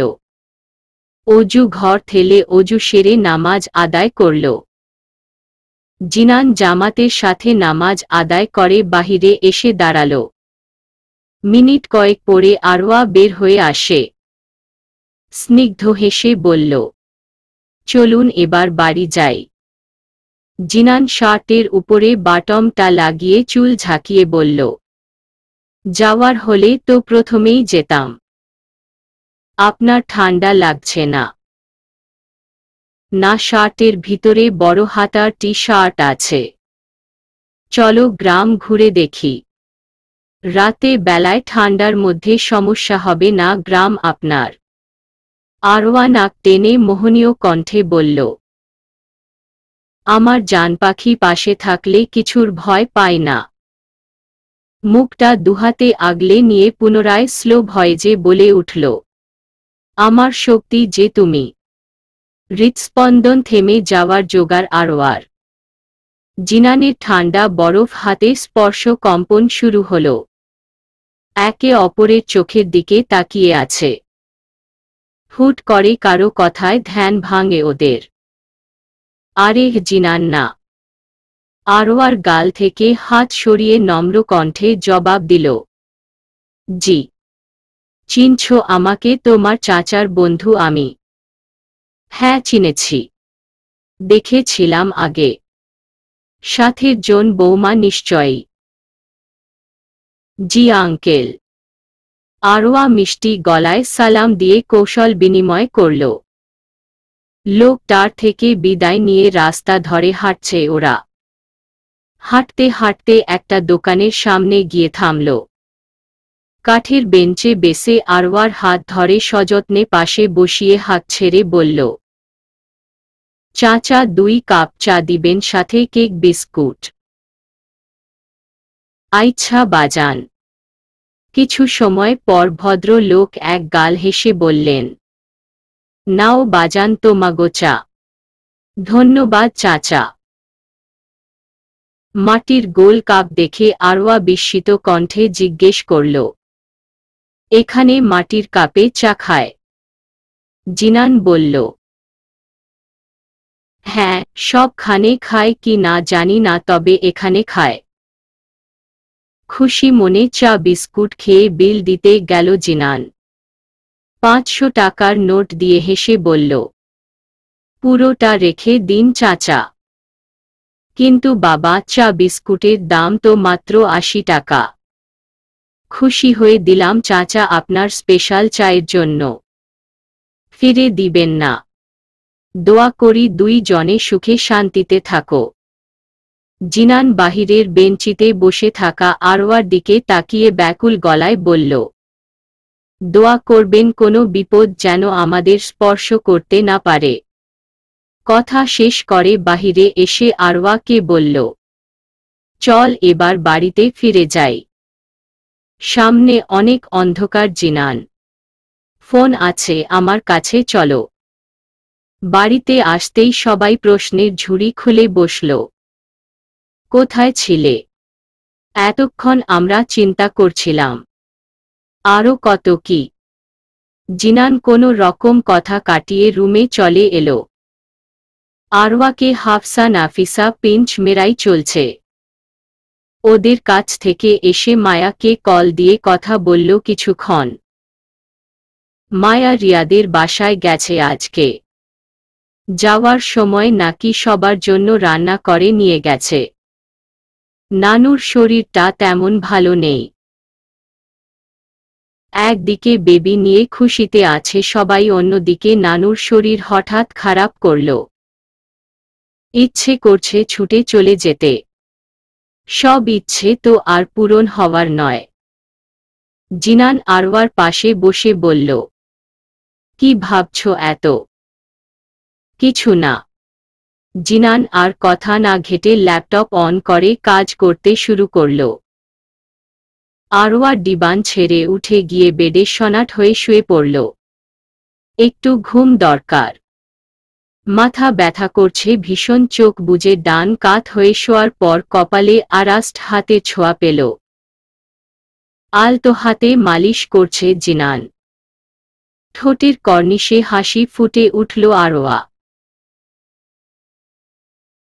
আজকে দাদুর মৃত্যু বার্ষিক, ভোর থেকে সকলে ব্যস্ত। বাড়িতে মহিলাদের জন্য খাওয়ার আয়োজন করেছে, আর পুরুষদের জন্য দাদার মাদ্রাসায়। আরমান রাও আসবে আজকে। আরওয়ার মামা রা, জিনানের মামা রা সকলেই আসবে। সবাইকে দেখতে পারবে বলে খুশিতে লাফাতে মন চাইছে আরওয়ার। ভালোভাবেই কেটে গেল দিনটা। অনেক অতিথি চলে গেছে।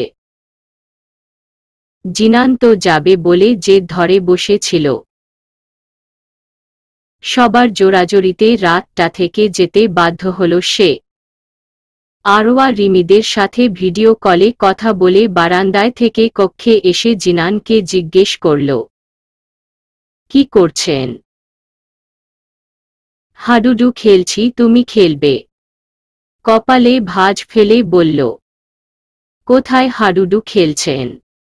আপনি তো বসে আছেন, দেখতেই যখন পারো তো আবার জিজ্ঞেস করছো কেন? আরওয়া কোমরে হাত রেখে উচ্চ কণ্ঠে বলে উঠল, জিজ্ঞেস করলে ও দোষ, না করলে ও দোষ। এখন যদি না জিজ্ঞেস করতাম বলতো, রুমে যে একটা প্রাণী আছে তোমার চোখে পড়ে না? যত্ত সব ফাওলা। সোফার উপর থেকে একটা কুশন নিয়ে জিনানের দিকে পিক্কা মেরে হনহনিয়ে রুম ত্যাগ করল।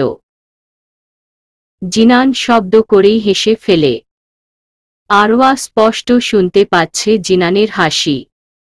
রাগ আরও তরতর করে বেড়ে গেল। ফের কক্ষে এসে ঝাঁঝালো গলায় বলল, হাসছেন কেন? হাসি থামিয়ে ভ্রু নাচিয়ে বলল, এখন হাসতে ও তোমার থেকে পারমিশ নিতে হবে। No carry on. বলার সাথে সাথে পুনরায় হাসিতে ফেটে উঠল জিনান। আরওয়া করা একটা লুক দিয়ে বের হতে নিলে হাত ধরে আটকে দিল জিনান। কণ্ঠে মাদকতা এনে ভালোবাসা মিশ্রিত কণ্ঠে বলল, শুধু পালাও কেন? তবদা মেরে ভ্যাবাচেকা খেল। আরওয়া ভ্রু জোড়া কিঞ্চিত জোড়া করে বলল, কোথায় পালাচ্ছি? নিচে যাচ্ছি আমি। ছাড়ুন, নিচে যাব। জিনান আরওয়ার সাথে ঘেঁষে দাঁড়িয়ে কপালে কপাল ঠেকিয়ে নেশা ভরা কণ্ঠে স্লো ভয়েজে বলল, ছাড়ার জন্য তো ধরিনি জান পাখি। হার্ট ফুল স্পিডে দৌড়াচ্ছে আরওয়ার। জিনান দুই হাত প্রিয়াসির কোমরে রেখে আরও কাছে টেনে আনল। এক বিন্দু জায়গায় ও অবশিষ্ট নেই ওদের মাঝে। জিনানের বড় বড় গরম নিঃশ্বাস আছড়ে পড়ছে আরওয়ার মুখশ্রীতে। বুকের ভিতর দ্রিম দ্রিম করছে।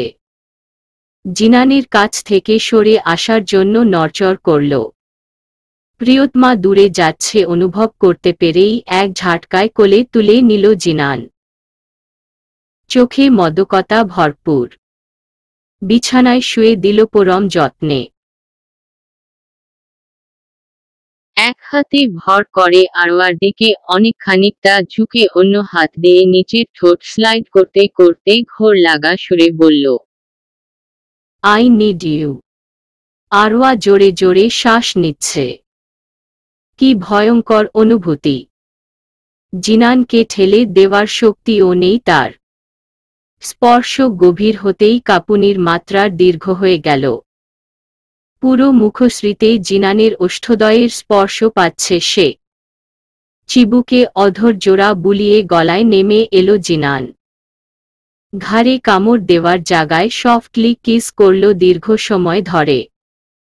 আরওয়ার কাপা কাপা কণ্ঠনালী থেকে আকস্মিক বের হয়ে এলো, জিনান সরুন, অসহ্য লাগছে আমার। অতীত বিস্ময়াবিষ্ট আরওয়া। না চাইতে ও কি বলে ফেলেছে ও। চট করে নেত্রযুগল মেলে গোল গোল করে তাকালো জিনানের দিকে। চেহারায় অবকতা ফুটে উঠেছে জিনানের। অসহ্য শব্দটা বুকে তোলপাড় শুরু করে দিল। আচ্ছা, আরওয়া কি ওই দিনের বলা কথাটা রিভাইজিং নিচ্ছে? কিন্তু ও তো আরওয়াকে বলেনি, সেটা তো এক্সপ্লেইন করেছিল। তাহলে? প্রত্যুত্তরে তেমন কিছুই না বলে স্বাভাবিক গলায় বলল, যাও, নিচে যাও। কণ্ঠ গম্ভীরতা বিরাজমান। লুকিয়ে আছে এক রাশ অভিমান। আরওয়া কিছু বলার পূর্বেই জিনান উঠে দাঁড়াল। নিজের চুলে হাত ডুবিয়ে দিয়ে চোখ বন্ধ করে কিছু বিড়বিড় করতে করতে বারান্দায় গিয়ে দরজা লাগিয়ে দিল। আরওয়া একই ভঙ্গিতে শুয়ে আছে। কি বলল সে? জিনান নিশ্চয়ই রাগ করেছে। এমনটা চায়নিও। মুখ ফসকে বের হয়ে গেছে। হাঁসফাঁস করে বারান্দায় দরজায় টোকা দেওয়ার আগেই কর্কশ ভাব মিশ্রিত কাঠিন্য স্বর ভেসে এলো। অনুতপ্ত হওয়ার প্রয়োজন নেই, আরওয়া, নিচে যাও। আরওয়ার বুক চিরে তীব্র আর্তচিৎকার বের হয়ে আসতে চাইছে, বলতে ইচ্ছে করছে, আমি এমনটা বলতে চাইনি জিনান, প্লিজ রাগ করবেন না। ভালোবাসি তো খুব। আফসোস বলতে পারল না সে। কণ্ঠনালীও আজকে সঙ্গ দিচ্ছে না ওর। ঝক্কি দিয়ে ওঠে শ্রেয়ার সমগ্র কায়া। হ্যাঁ, কান্না করছে সে প্রিয় মানুষটাকে দেওয়া কষ্টে। পেটে হাত দিয়ে নিধারুণ বসে গেল মেঝেতে। খুব কষ্ট হচ্ছে ওর, কাঁদতে কাঁদতে হেঁচকি উঠে গেছে। জিনানকে আহত করতে চায়নি সে, বারবার বলতে ইচ্ছে করছে তার। মুখ দিয়ে গোঙানির আওয়াজ বের হয়ে আসছে। নিজে ও জানে কেন। সাথে পেটে ব্যথা ক্রমশ বেড়েই চলেছে। হঠাৎ শ্রবণ হল দরজা খোলার শব্দ। আধো আধো বুজে যাওয়া চোখে দেখল প্রিয় মানুষটি বিধ্বস্ত লাল হয়ে যাওয়া মুখমণ্ডল। শরীর অবশ হতেই আঁখি দুটি বন্ধ করে নিল। শায়লার চেম্বারে উসখুস মুখে বসে আছে জিনান। মাথা কাজ করা বন্ধ করে দিয়েছে। চোখদ্বয় ছলছল করে উঠল। প্রিয়তমাকে হারানোর ভয়ে নিয়তি খেলছে ওর সাথে, বারবার একটার পর একটা কাহিনী ওর জীবনের সাথে মিশে আছে। দুই হাত চালালো মুখশ্রীতে। শায়লা চেম্বারে এসে চেয়ারে বসলেন। চোখে পড়া মোটা ফ্রেমের চশমাটা খুলে কিছু সময় নীরব থেকে আদেশ সুরে বললেন, জিনান, তোমাকে দেখে কেয়ারলেস মনে হয় না তো? আরওয়া অবস্থা ফের খারাপ হয়ে গেল। পেটে ব্যথা বেড়েছে মেয়েটার, ঘুমের মাঝে ও বারবার পেটে হাত দিয়ে কুকরাচ্ছে। জিনান নতজানু হয়ে ফ্লোরের দিকে দৃষ্টি আবদ্ধ করে রেখেছে। আরওয়া কেন ওকে না করেছিল এখন ঠিক বুঝতে পারছে। হয়তো মেয়েটা লজ্জা দৃঢ়তার জন্য বলতে পারেনি। ভাবাচ্ছে খুব, পুরো সময়টা ভালোই ছিল। আরওয়া হুট করে অতিরিক্ত পেটে ব্যথা উঠল কি করে? শায়লা অনেক উপদেশ দিয়ে যাচ্ছেন। জিনান চুপচাপ শুনে যাচ্ছে। প্রত্যুত্তর করতে চাইছে না সে। আরওয়ার সাথে কথা বলা দরকার। তখন অজ্ঞান হওয়ার সাথে সাথে ঢাবিতে নিয়ে আসে জিনান। হাসপাতালে আসার পর একবার জ্ঞান ফিরেছিল। ব্যথায় কাতরাতে দেখে ঘুমের ইনজেকশন দেওয়া হয়েছে। আরওয়ার এই অবস্থা দেখে তীক্ষ্ণ আঘাত হানছে জিনানের অন্তঃস্থলে। হাসপাতালে করিডোরে নিস্তব্ধ হয়ে বসে আছে মায়া। মেয়ের জন্য কাঁদতে কাঁদতে অবস্থা খারাপ উনার। নীলিমা সান্ত্বনা দিতে গিয়েও পারছেন না কি বলেই বা দিবেন। হুট করে আরওয়ার অসুস্থতা কারোই বোধগম্য হচ্ছে না। খানিকক্ষণ পূর্বে জিনান হাসপাতাল থেকে বের হয়েছিল। ফিরল এখন হাতে খাবার নিয়ে। রিমাকে উদ্দেশ্য করে বলল, সবার জন্য খাবার এনেছি। রিমা খাবারের প্যাকেটগুলো নিয়ে ম্লান মুখে বলল, জিনান, তুমিও খেয়ে নাও, সেই রাত থেকে কিছু খেলে না। নিরুত্তর জিনান। ক্লান্ত দেহটাকে ঠেলে আরওয়ার কেবিনে ঢুকে পড়ল। কেবিনের ভিতরে একজন নার্স ছিল, জিনানকে দেখে বের হয়ে যায়। ভোর রাতের দিকে আরওয়ার একবার জ্ঞান ফিরেছিল। পরক্ষণে আবার ঘুমিয়ে পড়ে মেয়েটা। অসুস্থ ফুটবল শরীরটির সাথে পেরে উঠেনি ঘুম। সকাল 8 বাজে। দীর্ঘ শ্বাস ছেড়ে আরওয়ার সিটের উপর বসল জিনান। এক হাত আরওয়ার বা গালের উপর রেখে ধীর কণ্ঠে ডাকল, জান পাখি। বন্ধ চোখের পাতা কেঁপে উঠল আরওয়ার। আদুরে মাখা ডাক ফেলতে পারে নিও। নিবু নিবু চোখ খুলে মুচকি হাসি দিল জিনান। আরওয়ার গালে ঠোঁট ছুঁয়ে দিয়ে স্নিগ্ধ গলায় বলল, গুড মর্নিং মাই ওয়াইফে। আরওয়া কথা বলতে গিয়ে অনুভব করল গলা শুকিয়ে কাঠ হয়ে আছে। ঢোক গিলতে ও ব্যথা অনুভব করল। ব্যথাকে সম্পূর্ণ অগ্রাহ্য করে বলল, গুড মর্নিং। ভাঙা স্বর শুনে ভ্রু কুঁচকে জিজ্ঞাসু দৃষ্টিতে তাকিয়ে বলে উঠল জিনান, পানি খাবে?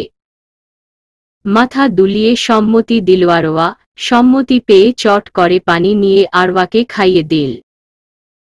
পানি মুখে দিয়ে চোখ বন্ধ করে ফেলল। তিতা লাগছে। এই পানিটা গিলতে পারবে না ও। গ্লাস থেকে মুখ সরিয়ে মেঝেতে ফেলে দিল মুখে থাকা পানিটুকু। জিনান এক হাত দিয়ে আরওয়াকে জড়িয়ে ধরে জিজ্ঞেস করল, কি হলো, পানি ফেললে কেন? মুখটা একটুখানি করে জবাব দিল, তেতো ছিল পানিটা। এখানের পানি এত তেতো কেন? হতাশা নিঃশ্বাস ত্যাগ করল জিনান। গ্লাসটা টেবিলে উপর রেখে আরওয়ার চুলগুলো ঠিক কেড়ে দিয়ে বলল, পানি তেতো না জান পাখি, তোমার মুখ তেতো হয়ে আছে। জ্বর এসেছে তার জন্যই। একটু কষ্ট করে পানিটুকু খেয়ে নাও। না না, আমি মিষ্টি জাতীয় কিছু খাবো। জিনান পকেট থেকে ফোন বের করে ইমনকে কল দিয়ে বলল মিষ্টি জাতীয় ড্রিঙ্ক নিয়ে আসতে। আরওয়া জিনানের বুকে মুখ গুজে বসে আছে। দীর্ঘ সময় শুয়ে থাকার ফলে পিঠে হাড়ে ব্যথায় টান টান করছে। মিনিট কয়েক এর মাঝে ইমন হাজির হল কেবিনে। টেবিলের উপর প্যাকেট রেখে বলল, এনেছি, যেটা ভালো লাগে খেতে দে। বুলেটের গতিতে বুলি শেষ করে ছুটল বাহিরের দিকে।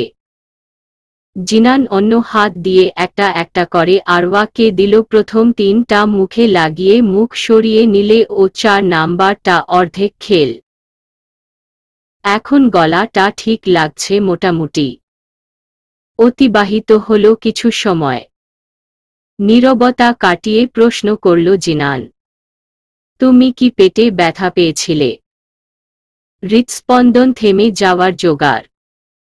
অপ্রত্যাশিত কথা জিজ্ঞেস করল জিনান। আরওয়ার মাথায়ই ছিল না এই কথাটা। তখন জিনান বারান্দায় চলে যাওয়ার পর আরওয়ার ফোনে একটা মেসেজ আসে। মেসেজটা ওপেন করেই ভয় পিছাতে পিছাতে বিছানা থেকে নিচে পড়ে যায়। আচমকা পোড়ায় ব্যথা পেয়েছিল বেশ খানিক। পেটে চাপও পড়ছে। একে তো ভয় পেয়েছে, তার উপর পড়ে যাওয়া ব্যথা নিয়ে কাতরাতে লাগল। মিনিট খানিক নিজেকে সামলে নিয়ে বারান্দায় দরজার কাছে গিয়েছিল জিনানের রাগ ভাঙাবে বলে। আরওয়াকে অন্যমনস্ক থাকতে দেখে গাল চাপড়িয়ে পুনরায় জিজ্ঞেস করল জিনান, হোয়াট হ্যাপেন্ড? আরওয়া, চুপ করে আছো কেন? বলো। হঠাৎ ব্যথা ফেলে কি করে? ভয় দৃঢ়তা গুটিয়ে নিয়ে অস্ফুটে স্বরে বলল, আমার ফোনে। হ্যাঁ, তোমার ফোনে কি? আকস্মিক আরওয়া জিনানকে ঝাপটে ধরে কাঁদতে কাঁদতে বলতে লাগল, ওরা আমাকে বাঁচতে দিবে না, জিনান মেরে ফেলবে আমাকে ওস্তাদ জির মতো করে। আমি কি করব বুঝতে পারছি না জিনান। আপনি যখন বারান্দায় চলে গেছেন আমিও যেতে চেয়েছিলাম আপনার পিছন পিছন। ফোনের মেসেজ টোনের শব্দে ফোন হাতে নিয়ে দেখলাম ভয়ঙ্কর কয়েকটা মৃত্যুদেহ। এত জঘন্য ছিল যে কেউ ভয় পাবে। আমিও ভীষণ ভয় পেয়েছিলাম। ফোনটা হাত থেকে ছুঁড়ে ফেলে পিছনে যেতে যেতে বেড থেকে পড়ে গেলাম আর তখনই পেটে ব্যথা পাই। শরীরে ঝাঙ্কার উঠে গেছে আরওয়ার। ভেতরটা আটকে উঠল। মোচড় দিয়ে উঠল অন্তঃস্থল। মুহূর্তেই বুকের গতিটা অস্বাভাবিক হয়ে উঠেছে। নিবিড় বন্ধনে আবদ্ধ করে রাখল ব্যথা জর্জরিত প্রিয়াসীকে। ক্ষীণ সময় পর ডাক্তার শায়েলা এসে দেখে গেল আরওয়াকে। যত সব সমস্যা আছে জিনানকে বলে বিদায় নিল। মায়া আরওয়ার মাথার কাছে বসতে মায়ের কোলে মাথা রেখে নীরবে শুয়ে আছে। নীলিমা হালকা রেগে জিনান আরওয়া দুই জনকেই বললেন, তোরা দুই জন কি আমাদের শান্তিতে থাকতে দিবি না? একটার পর একটা হাসপাতালে পড়েই আছিস। জিনান মাথা চুলকিয়ে নিচে দিকে তাকিয়ে ম্লান হাসল। আবির বলল, আবার যদি দুই জনে কোনো গড়বড় করিস না চাঁদের দেশে পাঠিয়ে দিব দেখিস। মন্দ হবে না ভাই, বিনা টিকিটে কয় জনে পারে চাঁদের দেশ ওরপে চাঁদের বুড়ির দেশ ভ্রমণ করে আসতে? ফুটবল গলায় কথাগুলো বলে পুনরায় নেতিতে পড়ল আরোয়া। চোখ খুলে রাখার সামর্থ্য নেই তার। শরীরটা ভীষণ ফুটবল। চোখ বন্ধ রেখে সবার কথা শুনছে। নিজে আর কিছু বলার চেষ্টাও করেনি। সময় ও স্রোত কারো জন্য অপেক্ষা করে না। এই প্রবাদটার সাথে আমরা সবাই পরিচিত। ওই দিনের পর কেটে গেছে 4 মাস। খুব নিখুঁতভাবে কেটে 4টা মাস। আরওয়াকে এক মুহূর্তের জন্য ও চোখের আড়াল করে নি জিনান। সব সময় ছায়ার মতো পাশে থেকেছে। প্রয়োজন ছাড়া বাহিরে যেত না। ভার্সিটি টু বাসা এই পর্যন্ত ছিল দুই জনের যাতায়াত। আরওয়ার ফোনে পিকচারগুলো কে পাঠিয়েছিল তা জিনান জানতে পারলে ও কিছু করেনি এখনো। ভালো সময়ের অপেক্ষায় আছে সে। যেই করেছে এমনি এমনি তো করেনি। নিশ্চয়ই কোনো কারণ আছে। আজকের দিনটা অন্য দিন থেকে একদম আলাদা। শীত পাড়িয়ে জমিয়েছে 1 মাস আগেই। গরমের উত্তাপ দেশ জুড়ে। ভাপাস গরমের মাঝে ভার্সিটি থেকে বাসায় ফিরে ফ্রেশ হয়ে নিল আরওয়া। জিনান একটু ইন্ডাস্ট্রিজে গেছে। জরুরি মিটিং আছে। মিররের সামনে দাঁড়িয়ে মনে মনে ভাবল আজকে জিনাতের সাথে দেখা করে আসলে মন্দ হয় না। যে ভাবা সে কাজ রেডি হয়ে বের হয়ে গেল। অবশ্যই নীলিমাকে বলে বের হয়েছে। জিনানকে কল দিয়ে লাভ হয়নি। ফোন অফ ছিল। ড্রাইভারের ডাকে ঘোর কাটল আরওয়ার। হাসপাতালের সামনে গাড়ি থামানো। সৌজন্যমূলক হাসি দিয়ে গাড়ি থেকে নেমে হাসপাতালের ভিতরে চলে গেল। সে যে জিনানের সাথে একবার এসেছিল আর আশা হয়নি তার। মাঝে অসুস্থতার জন্য ও আসতে পারেনি। জিনাতের কেবিনের সামনে এসে পা দুটো থমকে যায় নিমেষে। এ কাকে দেখছে ও? জিনাত নাকি কোনো ছেলেকে নিজের কাছে ঘেঁষতেই দে না? তাহলে এটাকে? দমকা হাওয়া গুড়িয়ে দিল সব। দরজা ঠেলে ভিতরে গিয়ে আরো অবাক হয়ে যায়। ও যেটা ভেবেছিল ঠিক তার উল্টোটা হয়েছে। বাহির থেকে গ্লাসের ফাঁকা দিয়ে জাস্ট মাথা চুলগুলো দেখা যাচ্ছিল। বিদায় চিনতে পারেনি এটাকে। ডাক্তার মাসুদকে দেখে মেকি ঢোক গিলল। মাসুদ আরওয়াকে চিনে বিধায় মুচকি হেসে হাতের ইশারা ওর সাথে কেবিনের বাহিরে যেতে বলল।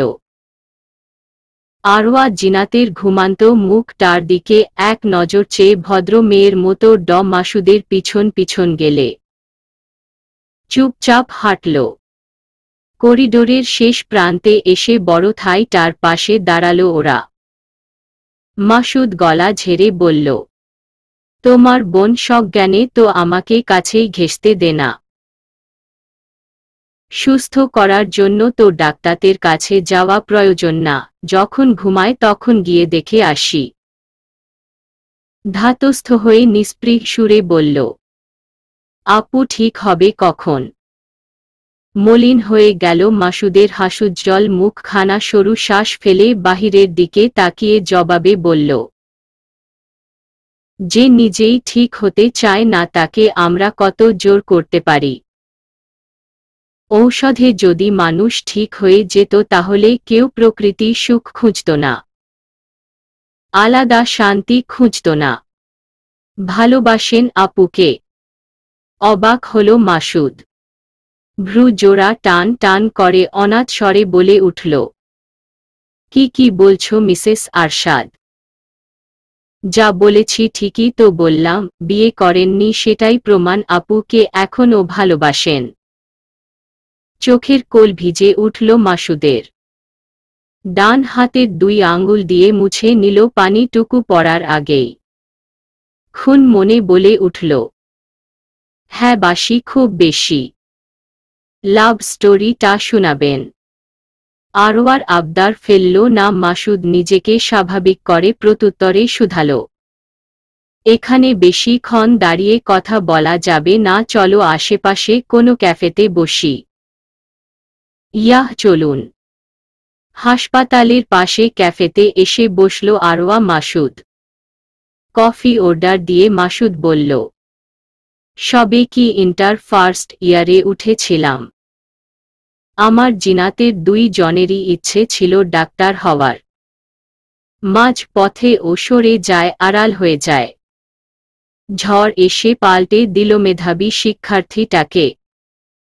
জিনাতের অবস্থা দেখে নিজেকে শক্ত করে বলেছিলাম আমি ওই দিন জিনাতের সামনে যাব যে আমি ডাক্তার হয়ে বের হয়ে আসব। সার্জারি ডাক্তার হওয়ার ইচ্ছেটাকে মাটি চাপা দিয়ে মানসিক ডাক্তার হলাম প্রিয় মানুষটার সাথে সব সময় থাকতে। স্টাফ এসে কফি দিয়ে গেল।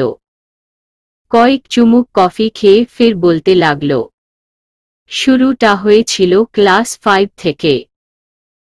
জিনাতরা ঢাকাতে প্রথম থেকেই ছিল। আমি ক্লাস 5-এর বছর ফেনী থেকে আসি ঢাকাতে, পাপ্পার বদলি হয়েছিল সে সুবাদে। স্কুলের প্রথম দিনই মেয়েটার সাথে খুব ভালো সম্পর্ক হয়ে গিয়েছিল। বন্ধুত্ব। আমাদের বন্ধুত্ব দিয়ে শুরু হয়। ক্লাস 9-এ গিয়ে ওকে প্রপোজ করেছিলাম আমি। আরওয়া জিজ্ঞেস করল, আপু অ্যাকসেপ্ট করেছিল? হ্যাঁ করেছিল। সে দিন শুধু এতটুকু কথা সে বলেছে আমাকে, মাসুদ এখন আমরা আগের মতো বন্ধু থাকব, যে দিন আমাদের স্বপ্ন পূর্ণ হয় ঠিক সেই দিন পরিবারকে জানি বিয়ে করব আমরা। কথা দিয়ে নিজেই হারিয়ে গেল এক অজানা কাহিনীতে। এমন তো হওয়ার কথা ছিল না। শেষটা বলে তাচ্ছিল্যের হাসি দিল। আরওয়া অবাক চোখে তাকালো মাসুদের দিকে। লোকটা পুরো চাপা স্বভাবের। সংক্ষেপে শেষ করে দিল 1 বছরে অব্যক্ত কথাগুলো। ভালোবাসাটা ও নিবিড়। প্রিয় মানুষটাকে সুস্থ করার জন্য ডাক্তার হয়ে ফিরে এলো। এক পলক দেখার জন্য প্রিয় মানুষের ঘুমের সুযোগ নিতে হয়। বয়স আনুমানিক 34-এ ঘরে। আপুরও সেম। ঠিক বয়সে বিয়ে করলে 2 বাচ্চার বাপ হতো। ভেবেই ফেক করে হেসে দিল। মাসুদ বলল, আমি বুড়ো হয়ে যাচ্ছি তাই হাসছ? ভিড়মি মুখ ফসকে বলে ফেলল, আপনি কি করে বুঝলেন? আমি আপনাকে বুড়ো ভেবে মুখে হাত দিয়ে পুরো কথাটা আটকে নিল আরওয়া। মনে মনে নিজেকে কয়েক গালি দিয়ে শান্ত হল। ঈশ্বর, মুখটা এত ফাস্ট হলো কি করে? মাসুদ আলগোছে হেসে বলল, ডাক্তার আমি বাচ্চাদের মুখ দেখে রোগ ধরতে পারবো না তা কি করে হয়? চক্ষু চড়কাছে আরওয়া। বিস্মিত কণ্ঠে বলল, বাচ্চা? কে বাচ্চা? তুমি ছাড়া তো আর কেউ নেই এখানে। ঠাস করে দাঁড়িয়ে কোমরে হাত রেখে চঞ্চলমুখর স্বরে জবাব দিল, আমি বাচ্চা না, 19+ আমি। ওই 19 বছরে বাচ্চা হলো তো? ভাইয়া আপনিও। এটা ঠিক হচ্ছে না বলে দিলাম। কেস করে দিব আপনার নামে। 19 বছরে মেয়েকে বাচ্চা বলার অপরাধে। আরওয়া ফেস দেখে উচ্চ শব্দে হেসে দিল মাসুদ। কত দিন পর মন খুলে হাসছে নিজেও জানে না। মাসুদের হাসি দেখে গাল ফুলিয়ে অন্যদিকে ঘুরে তাকাল। মাসুদ কোনো রকম হাসি আটকে বলল, আচ্ছা বাবা, ভুল হয়ে গেছে, এই এখনও বিয়েই করলাম না, কেস টেস খেতে চাই না, সরি। ভুল করেছেন তো শাস্তি পাবেনই, কফির বিল দিবেন আপনি, সাথে ফুসকা, আইসক্রিম ট্রিট গ্রহণ করলাম আমি, বলেই উঠে গিয়ে কফির বিল দিয়ে আসল। আরোয়া বুকে হাত গুজে দাঁড়িয়ে আছে, দৃষ্টি মাসুদের দিকে। সরল সোজা মানুষটা ভাবহীন। এর জায়গায় অন্য কেউ থাকলে এতদিনে খুঁজে পাওয়া যেত না। মাসুদ আসতেই 2 জনে রওনা দিল ফুসকা স্টলের কাছে। 2 প্লেট ফুকটা নিল ওরা। হুট করে কথার মাঝে মাসুদ কৌতূহলবশত জিজ্ঞেস করল, আচ্ছা আরওয়া, তুমি আমার কথা জানলে কি করে? ফুসকা মুখে ভরে চিবুতে চিবুতে ভাবশীলভাবে প্রত্যুত্তরে বলল, মামুনি বলেছে। আকস্মিক নীলিমার কথা শুনে ভ্রুকুটিকে করে ফেলল মাসুদ। হয়তো এমন কেউ বলবে আশা করেনি। বুঝতে পেরে হাসল আরওয়া, অপ্রত্যাশিত গলায় বলল, আমিও ভাবতে পারিনি মামুনি আপনার কথা আমাকে বলবে। আসার সময় যখন মামুনিকে বলে আসছিলাম তখন মামুনি অবাক হয়ে বললেন, তুই জিনাতকে দেখতে যাচ্ছিস? হ্যাঁ মামুনি, এত অবাক হচ্ছ কেন? আরওয়ার কাছ থেকে পাল্টা প্রশ্ন শুনে ধীর গলায় বললেন উনি, জিনাতের কথা জিনান বলেছে তোকে? জি। আগে কখন ও দেখ করেছিলি জিনাতের সাথে? হ্যাঁ। কখন? আরওয়া হাসি মুখে নীলিমাকে পিছন থেকে জড়িয়ে ধরে বলল, তোমার সুইট কিউট বড় বাচ্চাটার সাথে আমার দেখে হয়েছে গ্রামে বাড়িতে যাওয়ার দিন। আচ্ছা মামুনি, এসে কথা বলবো, তোমার ছেলে আসার আগে আসতে হবে। চলে আসতে নিলে নীলিমার ডাকে থেমে যায়। আরওয়া জিজ্ঞাসা দৃষ্টিতে তাকিয়ে বলে উঠল, কিছু বলবে? আমার জিনাতের ভালোবাসা থাকে ওখানে, মাসুদ, ওর সাথে দেখা করিস। ছেলেটা একদম অসহায়। জানি না আমার মেয়েটা কখন ফিরে আসে তার ভালোবাসার কাছে। মাসুদ মানে মাসুদের কথা বলছো তুমি?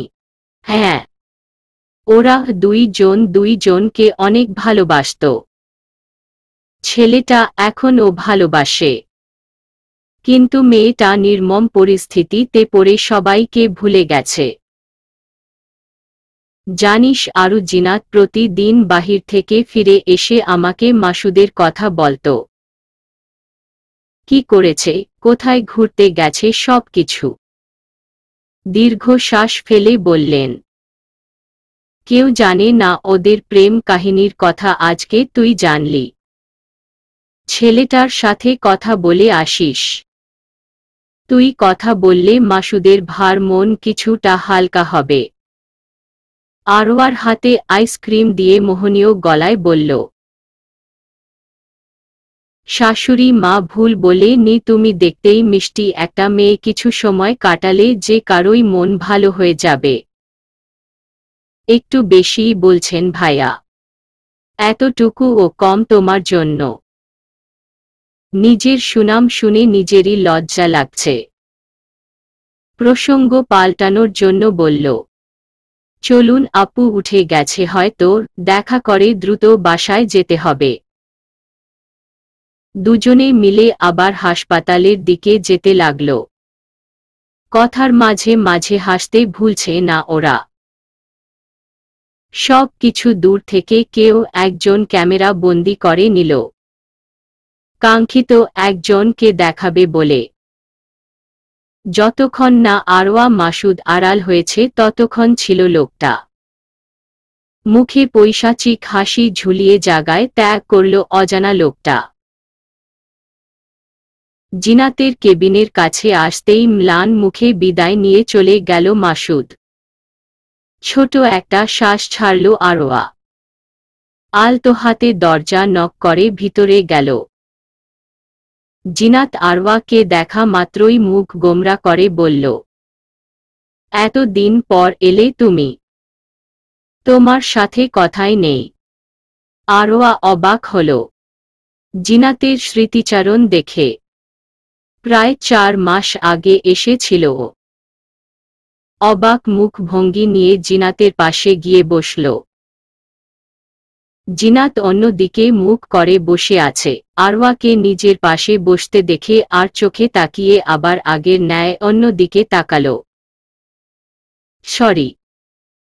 কানে হাত দিয়ে জিনাতের দিকে ঝুঁকে রিনরিনে কণ্ঠে বলে ভ্রু উঁচু করে তাকিয়ে আছে আরওয়া জিজ্ঞাসা দৃষ্টিতে।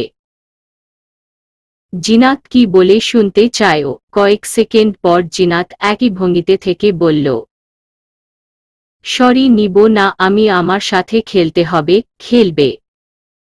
আরওয়া হাসবে না কাঁদবে বুঝল না।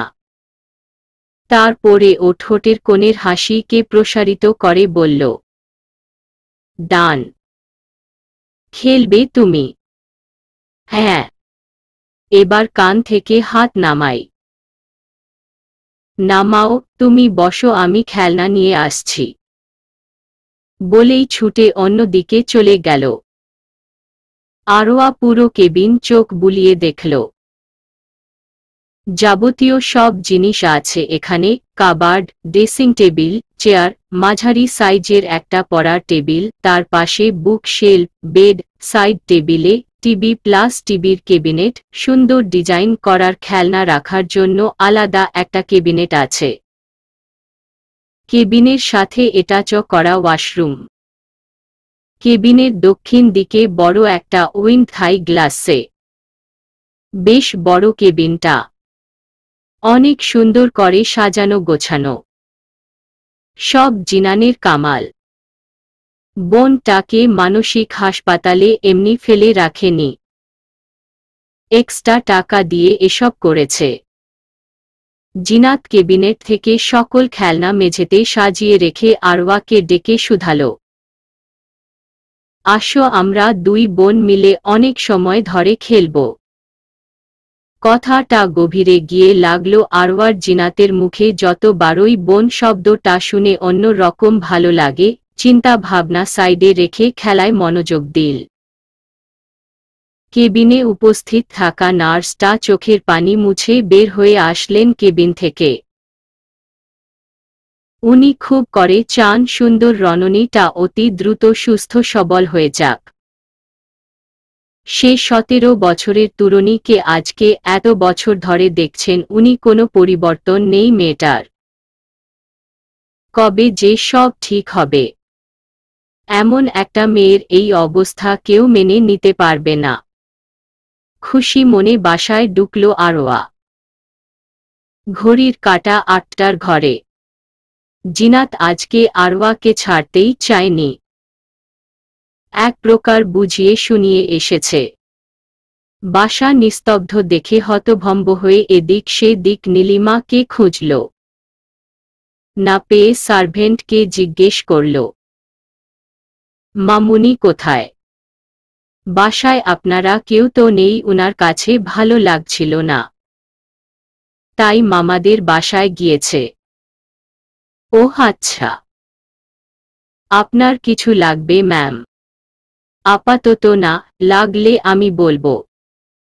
সিঁড়ি বেয়ে উপরে যেতে গিয়ে থেমে ঘাড় ঘুরিয়ে আবার বলল, জিনান এসেছিল? না ম্যাম। ঘণ্টা খানিক পর নীলিমা ফিরে এলেন।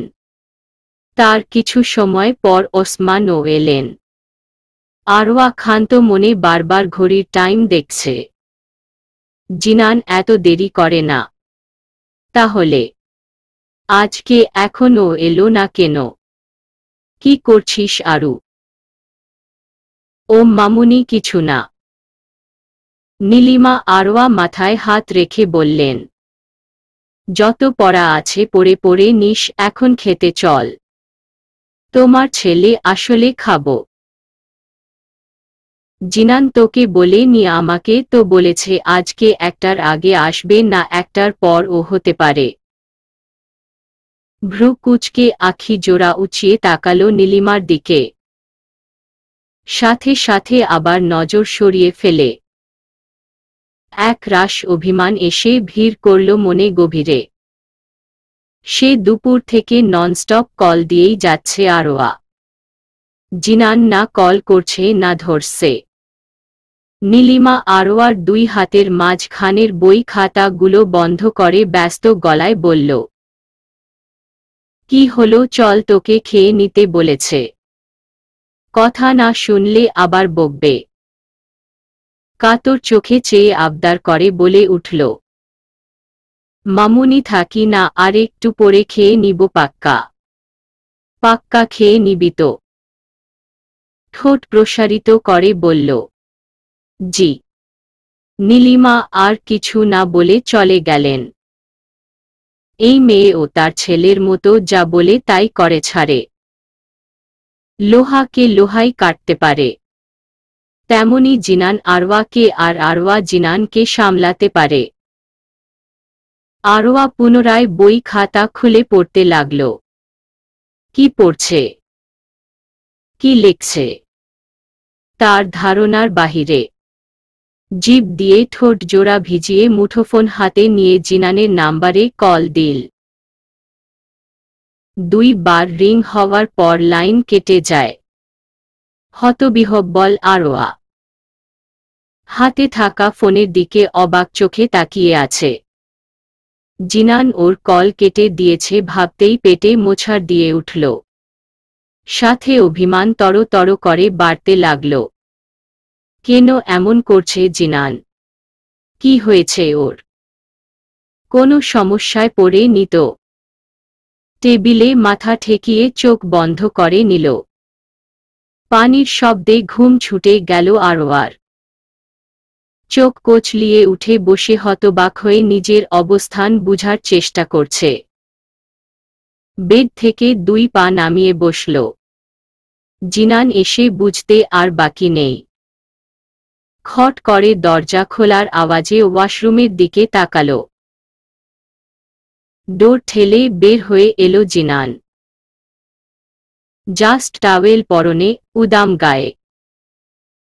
চুল মুছতে মুছতে মিররের সামনে গিয়ে দাঁড়াল। কখন আসলেন? আরওয়ার প্রশ্নকে সম্পূর্ণ অপেক্ষা করে। চুল মুছে টাওয়েল গলায় জড়িয়ে ড্রেসিং রুমে চলে গেল।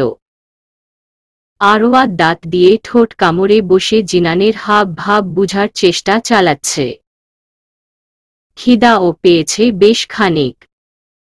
আর না পেরে অনরা গায়ে জড়িয়ে নিল। কিচেনে গিয়ে কিছু খাবে বলে তার উদ্দেশ্যে।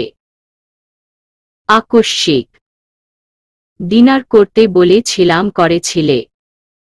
দীর্ঘ সময় পর প্রিয় মানুষটির গলা শুনে চোখের কোল ভিজে উঠল মুহূর্তেই। শুকনো ঢোক গিলে কোনো রকম হাসার চেষ্টা করে স্নান গলায় পাল্টা প্রশ্ন করল, আপনি খেয়েছেন? হ্যাঁ। তুমি খেয়েছ? নিরাশ ভঙ্গিতে এদিক ওদিক তাকিয়ে ভাবছে কি বলবে। খেয়েছে, না মিথ্যা বলা যাবে না। খায়নি না তা বললে ওর ঘুড়ি উড়িয়ে দিবে আজকে। কি বলা যায়? ভাবা শেষ। জিনানের শান্ত গলা শুনে সব গুলিয়ে ফেল নিমেষে। বাঁকা চোখে পাশে থাকা লোকটাকে একবার দেখে নিল। বুকে হাত গুজে দাঁড়িয়ে আছে জিনান। গরম দৃষ্টি ওর দিকে। হাত কচলাতে কচলাতে আমতা আমতা করে বলল, ও আসলে আসলে। তারপর বলো।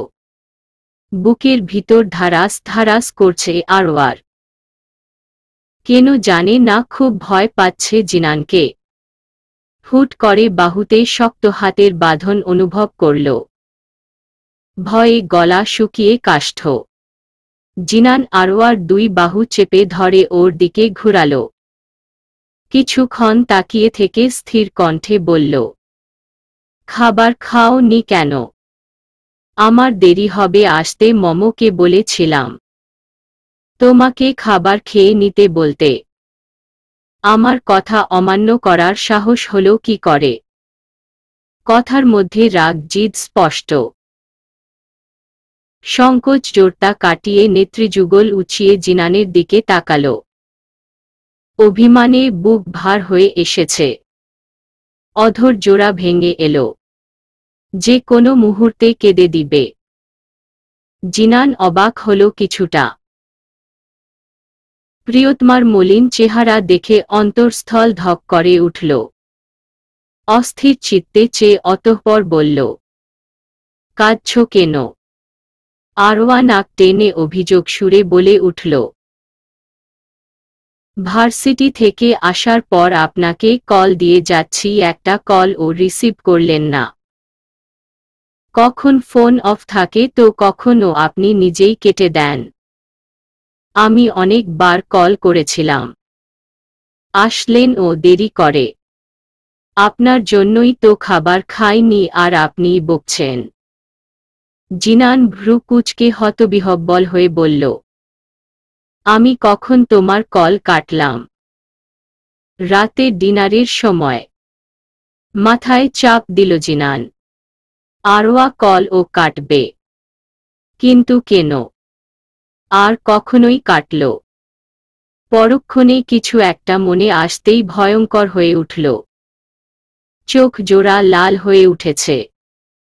দাঁতের দাঁত পিষে রাগ কন্ট্রোল করে আরওয়ার চিবুকে বাম হাত ছুঁয়ে বলল, তুমি বসো, আমি আসছি। আরওয়া ভাবল এই সুযোগ নিচে গিয়ে কিছু খেয়ে আসবে।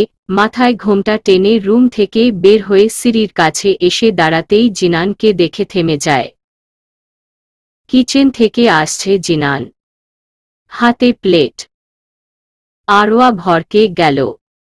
এত ফাস্ট কেউ কি করে হতে পারে? কয়েক মিনিট খাবার বেড়ে নিয়ে এসেছে, ও হলে তো ঘন্টা লেগে যেত। জিনান সিঁড়ি বেয়ে উঠতে উঠতে আরওয়াকে উদ্দেশ্য করে বলল, রুম থেকে বের হলে কেন? বসতে বলেছি না। মুখোমুখি দাঁড়ালো আরওয়ার। ওকে কিছু বলতে না দেখে ডান হাতে নিজের বাম হাতের আঙুল মিশিয়ে চেপে ধরে রুমে এনে বেডের উপর বসিয়ে নিজে ও পাশে বসল। ভাতের লোকমা আরওয়ার মুখের সামনে ধরে শুধায়, কি হলো? হ্যাঁ করো। দুপুর থেকে কোথায় ছিলেন আপনি? খাবার শেষ করো বলছি। আরওয়া দ্বিধান্বিত চোখে তাকিয়ে থেকে হা করল। জিনান রহস্য করে হাসল। এই হাসির মানে বুঝল না আরওয়া। জিনানের মুখ ভঙ্গি ওকে অনেক কিছু বুঝাতে চাইছে, কিন্তু সে বুঝতে নারাজ। হয়তো নিজে থেকে বুঝতে চাইছে না। এক মনে খাইয়ে চলছে জিনান। আরওয়াকে খাওয়ানোই এক উত্তম কাজ ওর জন্য। খাবার শেষ করে বেডের সাথে হেলান দিয়ে বসে আছে আরওয়া। জিনান নিচে গেছে প্লেট রেখে আসতে। কয়েক মিনিট পর ফিরে এলো জিনান। দরজা লক করে বেডের কাছে এসে ধপ করে বসে পড়ল। অতিবাহিত হল কিছু সময়। জিনান ছোট্ট একটা শ্বাস ফেলে মন্থর কণ্ঠে বলে উঠল, রাত অনেক হয়েছে, আরওয়া ঘুমিয়ে পড়ো। বেঁকে বসল আরওয়া, সে কিছুতেই ঘুমাবে না। ঘুম আসবে ও কিরে? একটু আগে তো ঘুম থেকে উঠল। জিনান ক্লান্ত দৃষ্টিতে তাকিয়ে আছে প্রিয়তমার দিকে। আরওয়া জিনানের বাহুতে হাত রেখে প্রশ্ন করল, বলুন না দুপুর থেকে কোথায় ছিলেন? ফের শ্বাস ছাড়ল জিনান। আরওয়া যখন জানতে চেয়ে তো জেনেই ছাড়বে, মানে ছাড়বে। ছোট একটা শ্বাস নিয়ে বলল, ইম্পর্টেন্ট কাজ ছিল, অফিসেই ছিলাম। বাবাই তো বলল আপনি আজকে অফিসে যাননি। বিজনেস পার্টি অফিসে ছিলাম। ওটা আবার কিসের অফিস? জিনান আরওয়ার কনুই ধরে টেনে নিজের কাছে নিয়ে আসল।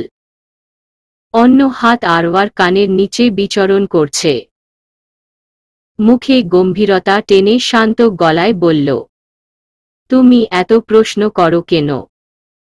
সারা দিন ডিউটি করে খুব ক্লান্ত আমি, বুঝতে পারছো না কি বুঝতে চাইছো না? কোনটা? মিষ্টি রোদের আভাস পেয়ে পিটপিটিয়ে চোখ মেলল আরওয়া। রাতে আর কোনো কথা না বলেই ঘুমিয়ে পড়েছিল। আড়মোড়া ভেঙে ফ্রেশ হতে চলে গেল। এরই মধ্যে জিনান রুমে ঢুকে আরওয়াকে বেডে দেখতে না পেয়ে ভ্রু কুঁচকে ফেলে। পুরো রুমে চোখ বুলিয়ে ওয়াশরুমের দিকে তাকিয়ে বারান্দায় গিয়ে বিন ব্যাগের উপর বসে সেন্টার টেবিলের উপর মোমো পট রেখে সামনের দিকে ঝুঁকে বসল। দুই হাঁটুর উপর দুই হাতের অবস্থান। আরওয়া ওয়াশরুম থেকে বের হয়ে বারান্দায় আসল। জিনান আছে জেনেই এসেছে। জগিংয়ের শুটে বসে থাকতে দেখে আদেশ সুরে বলল, ফ্রেশ হয়ে আসুন, ব্রেকফাস্ট করবেন। ঘুরে আসতে যাবে তার আগেই জিনান বলে উঠল, একটু এদিকে আসবে? প্রত্যুত্তর না করে জিনানের দিকে এগিয়ে যেতেই জিনান আরওয়াকে টেনে কোলে বসাল। ঘাড়ের কাছ থেকে ওড়না সরিয়ে কিস করে জিজ্ঞেস করল, কাল কোথায় ও গিয়েছিলে? জিনাত আপুকে দেখতে আপনাকে বলার জন্য ফোন করেছিলাম, বাট অফ ছিল বিধায় মামুনিকে বলে গিয়েছি। কোনো দ্বিধা দ্বন্দ্ব ছাড়াই পটপট করে বলে দিল আরওয়া। জিনানের গম্ভীর মুখখানা কিছুটা স্বাভাবিক হয়ে এল। আরওয়ার গালে হাত রেখে নরম কণ্ঠে বলল, এবার থেকে একা যাবে না, যখন যেতে মন চায় আমাকে বলবে, আর যদিও তখন আমার সময় না থাকে পরে নিয়ে যাব। ঠিক আছে? আচ্ছা, তুমি যাও, আমি ফ্রেশ হয়ে আসছি। মুচকি হেসে উঠে চলে এলো আরওয়া। জিনান হাত মুষ্টিবদ্ধ করে দাঁতে দাঁতে চেপে ধরল। মেজা বিগড়ে আছে কাল থেকেই। অতিরিক্ত জিদ্দে ক্রোধের সাথে বলল, কাজটা একদম ঠিক করলি না শিহাব, তোকে এর জন্য পস্তাতে হবে।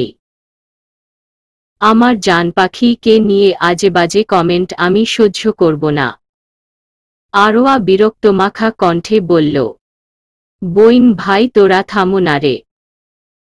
অথই গাল বাকিয়ে অন্যদিকে ঘুরে বসল।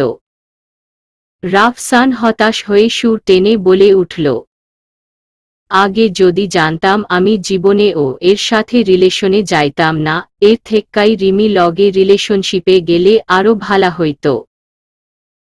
অগ্নিময় দৃষ্টিতে তাকালো অথই। রিমি সবে পানি খাচ্ছিল, রাফসানের কথা শুনে বিষম খেয়ে বলল, ওই চুপ যা, আমার আর খেয়ে দেয়ে কাজ নাই যে তোর লগে রিলেশনে যাইতাম। কেউ কিছু বলার আগেই অথই কিরমিরিয়ে বলল, আমি আজকেই বাড়িতে গিয়ে পাপ্পাকে বলবো পাত্র দেখতে বিয়ে করব আমি। এত দিন তো ঘুর ঘুর করছিলে, এখন দেখো পাত্র। রাফসান বিষয়টা সিরিয়াস ভাবে না নিয়ে রসিকতা করে বলে ফেলল, যা বল গিয়ে তুই আমার ঘাড় থেকে নাম। এত প্যারা আর নিতে পারছি না। আর নিতে হবে না প্যারা। পরে কাঁদতে আসবি না।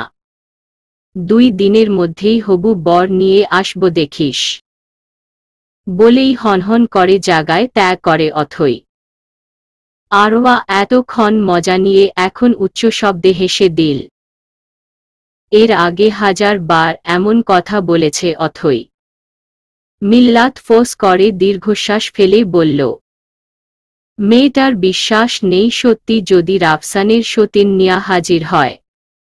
ওই সতীন মানে কি? আমি কি মেয়ে নাকি সতীন হবে কোথায় থেকে? আরওয়া ভাবুক হয়ে শুধাল, ভালো প্রশ্ন রাফু, মেয়ে মেয়ের সতীন হলে ছেলে ছেলের কি হয়? তোদের ছোট মাথায় এসব ডুববে ও না। আমি বলছি সতী হবে। অথৈর হবু বর রাফসানের সতী। কথা শেষ করে এক গাল হাসল রিমি। রাফসান সবার কথা এক সাইডে ফেলে দিয়ে শার্টের কলা টেনে ভাব দেখিয়ে বলে উঠল, তোদের একটার কথা ও ঠিক হবে না। দেখিস, আমি চিনি আমার অথৈকে খুব ভালোবাসে আমাকে। তা আগামী 2 দিনেই দেখা যাবে হিরোশিমা সাহেব। ভেংচি কেটে বলল আরোয়া। রাফসান হিরো শুনে ভাব আনতে গিয়ে সীমা শুনে আবার ব্রেক করে। কপালে ভাঁজ ফেলে চিন্তিত হয়ে আরোয়াকে জিজ্ঞেস করে বসল, আরু এটা কি বললি তুই? হিরোটা ঠিক আছে, আমার সাথে যায়। সীমাটা কি? হিরোকে মজবুত করার জন্য হিরোশিমা বলেছি। দাঁত কেলিয়ে নট বেড হেসে 2 দিনের মধ্যে সীমাটা লাগতে পারে। যত্ন করে তুলে রাখিস রাফসান। রাফসান ছোট ছোট চোখে তাকালো আরোয়া আর রিমি দিকে। মিল্লাত ঠোঁট চেপে হাসছে নিঃশব্দে। অথই কখন বোম ব্লাস্ট করবে জাস্ট ওই জানে। আরোয়ারা মজা মাস্তি করে বিদায় নিয়ে যে যার বাসস্থানে ফিরে গেল। আরোয়া বাসায় না গিয়ে এজে গ্রুপ অপ ইন্ডাস্ট্রিজে আসল। জিনান ভার্সিটি শেষ ইন্ডাস্ট্রিজে চলে আসে। ইন্ডাস্ট্রিজের ভিতরে থমথমে পরিবেশ, সকল এমপ্লয়ি স্টাফ নিজেদের কাজেই ব্যস্ত। কেউ ঘুরে ও তাকাচ্ছে না।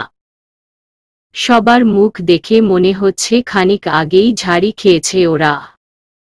আরোয়া সামনের দিকে এগিয়ে যেতেই ফয়সাল এসে বলল, ম্যাম, স্যারের কেবিনে একটু পড়ে যান। ভ্রু কুঁচকে নির্লিপ্ততা কণ্ঠে প্রশ্ন করল, কেন? আসলে ম্যাম, হয়েছে কি, কিছু একটা ভেবে। আমাদের অফিসটা খুব সুন্দর করে সাজানো, তো চলুন আপনাকে দেখা। আরোয়া হাত উঠিয়ে থামিয়ে দিল ফয়সালকে। অতঃপর কটাক্ষ করে বলল, আই নো ফয়সাল ভাই, আপনাদের অফিস অনেক সুন্দর, আমার দেখা আছে, তো এখন আমি যাই। যাবেন? হ্যাঁ যাই। চলুন না, কিছু খাবেন, খেয়ে তারপর যান। রাগ উঠে গেল আরোয়ার। এদিক সেদিকে তাকিয়ে নিজেকে শান্ত করে নিল। ফয়সালকে রাগ দেখানোর ইচ্ছে নেই ওর। জিভ দিয়ে অধর জোড়া ভিজিয়ে সাহস্যে করে বলল, আমি কিছু খাবো না, যাব আমি। এখনই যাবেন? ফয়সালকে বারবার একই প্রশ্ন করতে দেখে কটমটে চোখে তাকালো। ভিজা বিড়ালের মতো চুপসে গেল ফয়সাল। একটা ঢোক গিলে মিনমিনিয়ে বলে উঠে, ম্যাম, বলছিলাম কি, সরবেন আপনি? গমগমে তীক্ষ্ণ কণ্ঠে শুনে ভয় পেয়ে গেল ফয়সাল। কোনো রকম মেকি হেসে নিঃশব্দে সরে দাঁড়াল। ভয়ে আতঙ্কে হাঁটু কাঁপছে ওর। একদিকে জিনান তো অন্যদিকে আরোয়া। 2 জনের রাগ ওর উপর দিয়েই যায়। এখন ভয় পাচ্ছে, তারপরে কি হবে সেটা ভেবে। যেটার জন্য আরওয়াকে আটকাতে চেয়েছিল ওটা তো হলি না। চলবে।